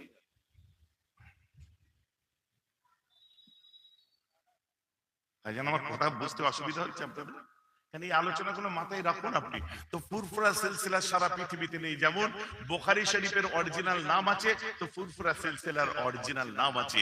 ফুরফুরা সিলসিলা সেই আকীদার নাম যে আকীদা সারা পৃথিবীতে ৯৭% মুসলমান মেনে চলে। ওই আকীদা দাদা হুজুর এখানে প্রচার করেছিলেন, সেই আকীদাটার এখানকার ব্র্যান্ড নেম হচ্ছে ফুরফুরা সিলসিলা। আসল আকীদায়ে আশারি মাতুরিদি বসিয়া আল্লামা তার কিতাবে লিখেছে, দাদুজান মেজো হুজুরে লিখেছে। দেখে নিন আকীদা কত ভাবে আমরা আশারি মাতুরিদি। এখন আপনি দেখুন সারা পৃথিবীর মধ্যে সবথেকে বেশি যে আকীদার মানুষ ওটাই হলো আকীদায়ে আশারি মাতুরিদি। তুরস্কে 100% আশারি মাতুরিদি, নকশবন্দিয়ার মুজাদ্দিদিয়া তরিকার মানুষ, লেবানন দেখুন, আলামে ইসলামিয়া দেখুন, ইরাক দেখুন, যেখানেই যাবেন আশারি মাতুরিদির মানুষ পাবেন। ওই আকীদাটার পূর্ব ভারতে নাম হচ্ছে সিলসিলায়ে ফুরফুরা শরীফ। জোরে বলেন না সুবহানাল্লাহ। ক্লিয়ার হয়ে গেছে তো নাকি? এইবারে আপনি যাকে জিজ্ঞাসা করবেন একটাই কথা বলবে, ওটাই তো সারা পৃথিবীতে বেশি। তো তোমরা পক করছো কেন? এতদিন কেন গালাগাল দিলে? এতদিন কেন দোষ দিলে? আমাকে কদিন আগে একটা প্রশ্ন করেছে, বুঝলে? সেই প্রশ্নটার মধ্যে লিখেছে মিলাদে যে দাঁড়িয়ে আপনারা কিয়াম করেন, মিলাদে যে দাঁড়িয়ে কিয়াম করেন, এ তো নবীর যুগে সাহাবার যুগে তো ছিল না। অতএব এই যে কিয়াম করেন, এই যে কিয়াম করাটা কোথায় পেলেন? এটা কি বিদআত নয়? আমি দেখলাম, দেখে আমি বললাম ঠিকই বলেছেন, আপনার কথা অনুযায়ী ঠিক, কিন্তু আমি ঘুরিয়ে এর উত্তর না দিয়ে, কারণ এর উত্তর বাপ দাদু থেকে সবাই দিয়ে এসছে, আমি কিছু প্রশ্ন রেখে গেলাম। সেই প্রশ্নগুলোর উত্তর পেলে আপনি নিজে নিজে কিয়ামের উত্তর পেয়ে যাবেন।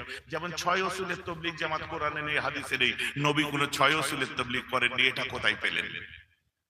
আপনি যখন কিয়ামের সময় গ্যাঁট হয়ে বসে থাকেন, ওয়াজিব নয় ফরজ নয় সেই বাহানা দিয়ে এটা বিদআত বলে দেন, কিন্তু দেওবন্দীরা কোনোদিন বলেনি এটাকে, জানেন? আকাবির উলামায়ে দেওবন্দ যারা, থানভী সাহেব, গাঙ্গুই সাহেব থেকে হাজী ইমদাদুল্লাহ মুআজ্জির বাকি রহমাতুল্লাহি আলাইহি, যারা যেসব হাস্তিরা ছিলেন, কেউ কোনোদিন বলেনি।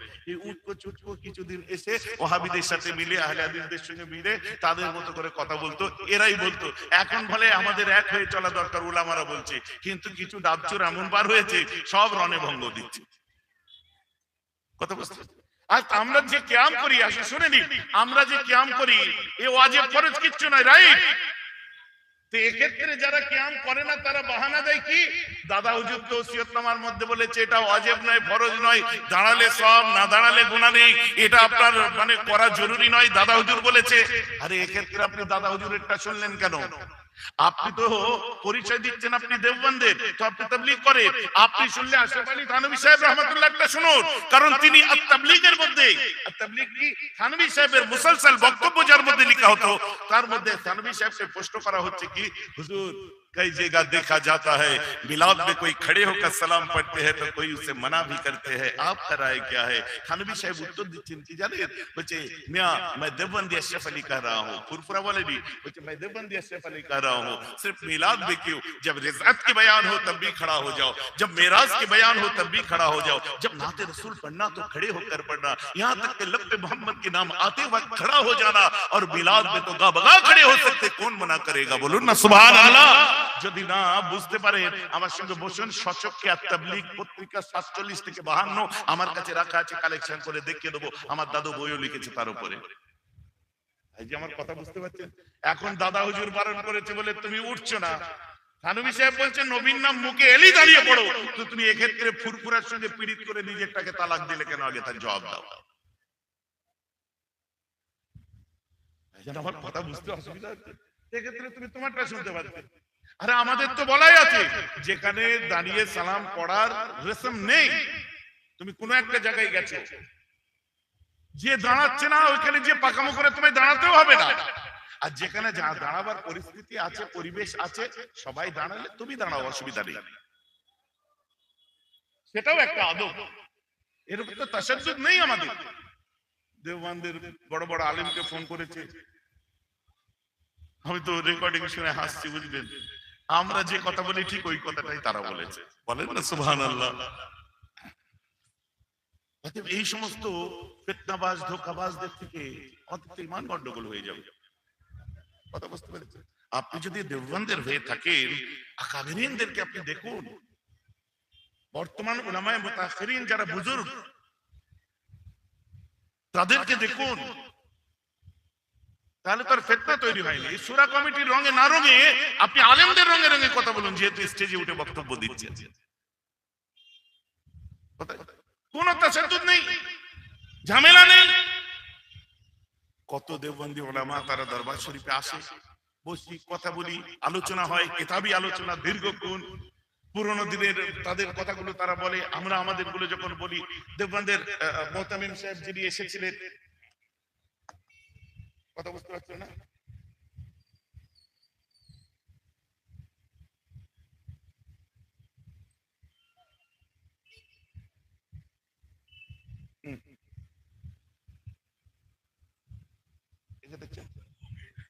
দেখতে পাচ্ছেন দেওবন্দ মাদ্রাসার মোহতামিম সাহেব, এই দেখুন, কথা বুঝতে পারছেন?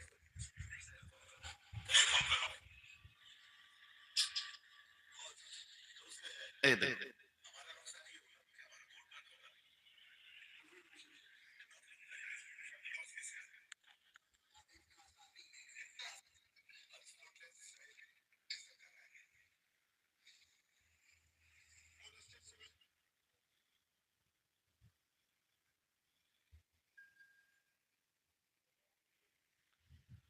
কথা বুঝতে পারছেন? এদের মধ্যে খুলুসিয়াত দেখলে মাথা খারাপ হয়ে যাবে। কত মহব্বতের কথা। মদিনাতুল উলুম বিদাত, সেখানে বাকায়দা আমি যাওয়ার পর আমাকে দিয়ে বুখারী পড়ালেন। আর সকল নতুন স্টুডেন্ট যাদের কদিন পরে দর্শে বুখারী ছিল, বলে আপনি বড় বুজুর্গের বাড়ির ছেলে, আপনি একটু দর্শ দিয়ে যান। এগুলো সব রেকর্ডেড। অতএব আপনি এদের নয়, আপনি আলেমদের মতো হন, যেহেতু স্টেজে উঠেছেন। আমার পরিচয়, আমি ফুরফুরা সিলসিলার মানুষ, আল্লাহ রাসূলকে মুজাদ্দিদে জামানের দ্বারা চিনিছি আমরা। ও পরিচয় চেঞ্জ করতে আমি চাই না। ইখলাস কাকে বলে, খুলুসিয়াত কাকে বলে, এ তো আমাদের তাসাউফের একটা মূল অধ্যায়ের মধ্যে পড়ে, দ্বন্দ্ব ঝামেলার মধ্যে তো পড়ে না। যাক, বলতে বলতে অনেক দূরে চলে এসেছি। মুজাদ্দিদে জামান রাহমাতুল্লাহ আলাইহি এর সম্পর্কে শুধু আমি এতটুকু বলে ক্ষান্ত হব না, বললে অনেক দূর পর্যন্ত এগিয়ে যাবে। মুজাদ্দিদে জামানের এই আশারি মাতুরিদি আকীদার তিনি প্রচার করেছিলেন, যেটা সারা পৃথিবীময়, तमाम দুনিয়াময়, যেটা যার কোনো তুলনা হয় না। ভাইরা আমার, কি বলে, ছোট ভাইরা জুনায়েদ, আব্বাস, তারপরে আমাদের কি বলে কাসেম, আমার ছোট ভাই কাসেম, সব বগদাদ থেকে ঘুরে চলে আসেন। বুঝতে পারছেন? আপনার সাউদ, জুনায়েদ এসে আমাকে শোনাচ্ছে, ভাইয়েরা আমাকে শোনাচ্ছে যে ভাইজান ওখানে যদি এই সমস্ত জিনিস দেখে আমরা অবাক হয়ে গেছি, আমরা তো অনেক কিছু দাদা হুজুর কেবলা রহমাতুল্লাহ আলাইহি বারণ করেছে যেগুলো করি না, কিন্তু আরব থেকে এই যে ইসলামের এটা বলছিলাম না, আরব থেকে, আরবের পরেই উত্তরে হচ্ছে সিরিয়া, শাম, আর ইরাকটা শাম মুলকের মধ্যেই পড়ে। আরে বলেন না সুবহানাল্লাহ। কিন্তু ইরাক নাম পুরনো। আল্লাহ রাসূল বলছেন জানি জিবরাইল ফাআখবারানি আন নাবনি আল হুসাইন বা'দা বিন্নি বিআরদিল ইরাক ইয়াকুলুহা কারবালা। এই পুরাতন নাম, ইরাক আজকের নাম না, কিন্তু শাম মুলকের মধ্যে পড়ে, ইহাতায় শামের মধ্যে পড়ে। শামের পরে যেটা এখন নাম সিরিয়া, তারপরে হচ্ছে তুরস্ক, তারপরে ইজিয়ান সাগর, মানব সাগর, তার মধ্যে বাস্পরাস প্রণালী, তারপরে হচ্ছে রোমের আপনার পূর্ব প্রান্ত যেটাকে বাইজেন্টাইন বলা হয়, বাইজেন্টাইন রোম, বা যেটাকে আমাদের ভাষায় কুস্তুনতুনিয়া বলা হয়। রাসূল পাক বলেছে কুস্তুনতুনিয়ার যুদ্ধে যারা শরীক হবে জান্নাতের সুখবর আছে, যেটাকে কুস্তুনতুনিয়া বলা হয়, কনস্টান্টিনোপল যেটাকে বলা হয়, যেটা পরবর্তীতে এই 14টা পাথর যে ভেঙে পড়েছিল, স্বপ্ন দেখে আপনার হঠাৎ দেখলো যে রোমের সম্রাটের বিশাল অট্টালিকার 14টা পাথর ভেঙে পড়েছিল। পরবর্তীতে ওই বাদশা যে দেখলো যে বালাখানা তৈরি করেছিল, তার 14টা বাদশার পরে 1453 বা 51 হিজরিতে অটোমান সাম্রাজ্যের সম্রাট দ্বিতীয় মোহাম্মদ ইস্তাম্বুল জয় করেছিলেন এবং হায়া সোফিয়াকে মসজিদ করেছিলেন। জোরে বলুন সুবহানাল্লাহ। কখন? নবী জন্মেছেন জন্মাবার বহু পূর্বে বা বহু পরে। হায়া সোফিয়া আবার আরম্ভ হতে চলেছে, দেখবেন এই যেটা ওয়েস্টার্ন ওয়ার্ল্ড দিয়ে বাইতুল মুকাদ্দাস চলছে, পরে হায়া সোফিয়া। এমন মুসলমান, শুধু আমি কেন বলতে চাইছি একটু বোঝার চেষ্টা করুন। আল্লাহ রাসূলের শান যখন সব খাটো করার জন্য লাপাচ্ছে, মরি সাহেব হয়েছে, মাথায় টুপি, মুখে দাড়ি লাগিয়ে দিয়ে অহংকারে টকবক করে ফুটছে, নামে তাল পুকুর ঘটি ডোবে না, কথাবার্তায় যেগুলো বুঝতে পারা যায়, লোকের শেখানো কথা বলা, লোকের শেখানো মতন পড়ে পড়ে পড়ে পড়ে সেগুলোকে উচ্চারণ করে সুন্দর করে শোনানো, আর কিছু নেই ভাড়ে। রাসূলের শানে কোন কথাটা বিয়াদবি, একটা কমন সেন্স নেই। এমন মুসলমান, শুধু তাই নয়, আল্লাহ রাসূলের যখন দুনিয়ার জমিনেতে জন্ম হয়েছিল, এটা ছিল একটা বড় বিষয়। জমিন থরথর করে কাঁপে, আসমান থরথর করে কাঁপে, জমিন আনন্দ করে, আসমান আনন্দ করে। জমিনকে জিজ্ঞাসা করা হয় কি করছো? জমিন বলে আমি তো খুশি করছি। কিসের খুশি? বলছে মেরে সিনে মে কদম রাখনে ওয়ালা আজ মুঝে মেরা আহমদ মিল গয়া। আমার বুকে পা দিয়া মোহাম্মদ পেয়ে গেছে, আজকে আমার আহমদকে পেয়েছি। आसमां भी झूमने लगी। क्या बात है? आसमां ने कहा मैं तो खुशी मना रहा हूँ। किस बात की? मेरे सीने को चीरते हुए अर्श पे जाने वाला मुझे मेरा मोहम्मद मिल गया। बोले सुभान अल्लाह। ज़मीन बोली क्यों ना खुशी मनाओ, मुझे मेरा अहमद मिल गया। आसमां ने कहा मुझे मेरा मोहम्मद मिल गया। वलियों ने कहा मुझे रब का नजारा मिल गया। यतीमों ने कहा मुझे सहारा मिल गया। बेवाओं ने कहा मुझे आसरा मिल गया। भटकने वालों ने कहा मुझे हिदायत का सितारा मिल गया। खाना बदोस ने कहा मुझे मकाम मिल गया। नमाज बोली मुझे तकद्दुस मिल गया। अत्तहियात ने कहा अस्सलाम अलैका या नबी मिल गया। आशिकों ने कहा मुझे माशूक मिल गया। मुहिब्बों ने कहा मुझे महबूब मिल गया। आलिमों ने कहा मुझे इल्म मिल गया। अंधेरों ने कहा मुझे उजाला मिल गया। चांद ने कहा मुझे चांदनी मिल गया। सूरज ने कहा मुझे रोशनी मिल गया। नबियों ने कहा मुझे इमाम मिल गया। और तमाम उम्मत ने कहा मोहम्मद मिले तो हमें हमारा शफाअत मिल गया। রাসূল এসেছে, যে যার পাওনার প্রাপ্তি স্বীকার করেছে। রাসূলের শানকে বাড়ানো মানে নিজের শান বাড়া, আর অন্য কিছুই নয়। যাই হোক, দেখতে দেখতে আপনাদের কাছে 1.5 ঘন্টা থাকার কথা, একদম কাটাই কাটাই 10:30 আমি এখানে ঢুকেছিলাম, একদম কাটাই কাটাই। কারণ টাইমের ব্যাপারটা আমি খুব মাথায় রাখি। 29 গাড়ি ব্যাক করে লাগিয়েছি 30, তো মনে হয় আমার টাইম শেষ হয়ে গেছে, তাই না? এরাও ঠিক আমার টাইমে এসে এখানে বসে আছে, দাঁড়িয়েছে। আমি বলছি একটুখানি চেঁচে দিলে, রুমাল দিল, আপনারা রুমাল দিচ্ছে, একটু কিছু দেন তো, আমিও কিছু দিয়ে শরীক হই, বুঝলেন?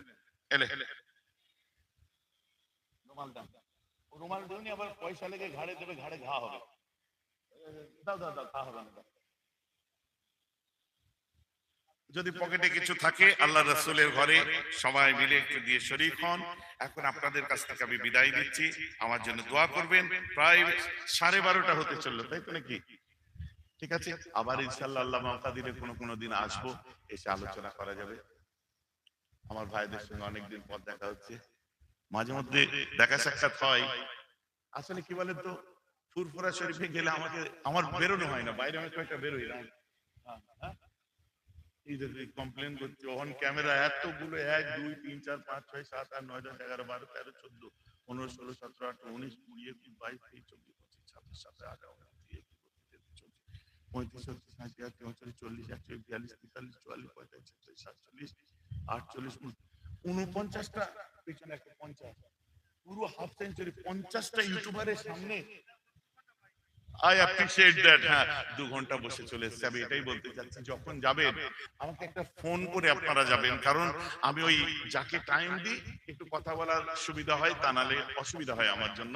তো যার যখন যাবেন ফোন করে একটা টাইম নিয়ে যাবেন, তাতে যদি দেরি হয় হোক, হ্যাঁ মাশাআল্লাহ, তাতে দেরি হোক 1 সপ্তাহ পরে যাবেন সেও ভালো, কিন্তু টাইম নিয়ে যাবেন। কারণ জমিয়ত উলামায়ে বাংলা আসাম, দাদা হুজুর পীর কেবলার যে সংগঠন, এই সংগঠন এখানেও মাশাআল্লাহ বহু ছেলেরা সে সংগঠন করে। আরো উত্তর 24 পরগনার এটা একটা জোন পড়ছে, ইনশাআল্লাহ আরো ভালো ভালো ছেলেরা আসবে, উঠবে, করবে। কাজ সংগঠনের কাজ নিয়ে ব্যস্ত থাকতে হয়। প্রায় 86টা শাখা, ওই এক জায়গার মানুষ 14 জায়গায় দেখাতে হয় না, আলহামদুলিল্লাহ। যেখানে যাই সেখানের মানুষ, কি গো কথা ঠিক বলছি তো নাকি? যেখানে যাই সেখানের মানুষই তারা মানে কাজকর্ম করে, করুক আলহামদুলিল্লাহ। তো সেই নিয়ে আমায় ব্যস্ত থাকতে হয়। চাঁদা তোলা কোনো সিস্টেম নেই। আপনাদের এখানকার ছেলেদেরও জিজ্ঞাসা করুন, মেহরাব সিদ্দিকীর সংগঠনের চাঁদা সিস্টেম নেই একদম। লাগলে আমার ওখান থেকে নিয়ে এসো, দাদা হুজুরের সংগঠন করি, লাগলে আমার থেকে নিয়ে এসো। নিজের এলাকায় যারা সংগঠন করছো, তাদের এলাকার যে সদস্য ব্যতীত অন্যর কাছে কোনো দিন কিছু তোমরা অ্যাপ্রোচ করতে পারবে না, কারণ এটা আমাদের সিস্টেম নয়।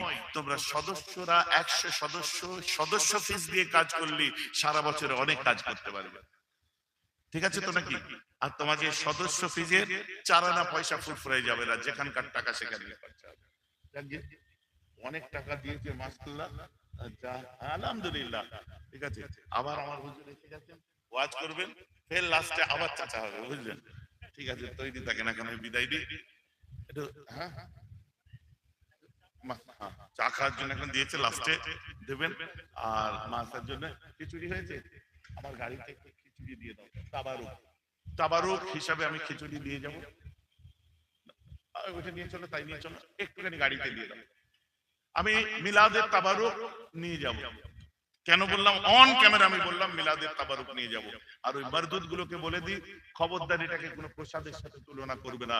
যদি প্রসাদের সাথে তুলনা করো, তোমার দাদা হুজুর দাদা হুজুর দাদা হুজুর দাদা হুজুরের মওতের পরে, জানাজার পরে মিলিয়ে দোয়া হয়েছিল এবং তারপর কিছু খাওয়ানো হয়েছিল, ওটা কি আমি পরবর্তী প্রশ্ন ছেড়ে যাব? কথাটা আমার বুঝতে পারছেন? চলুন এখন আমাদের আমাদের রবিউল ভাই আমাদের এসে গেছে, রবিউল ইসলাম ভাই আমাদের এই বাড়ি, পাশেই বাড়ি।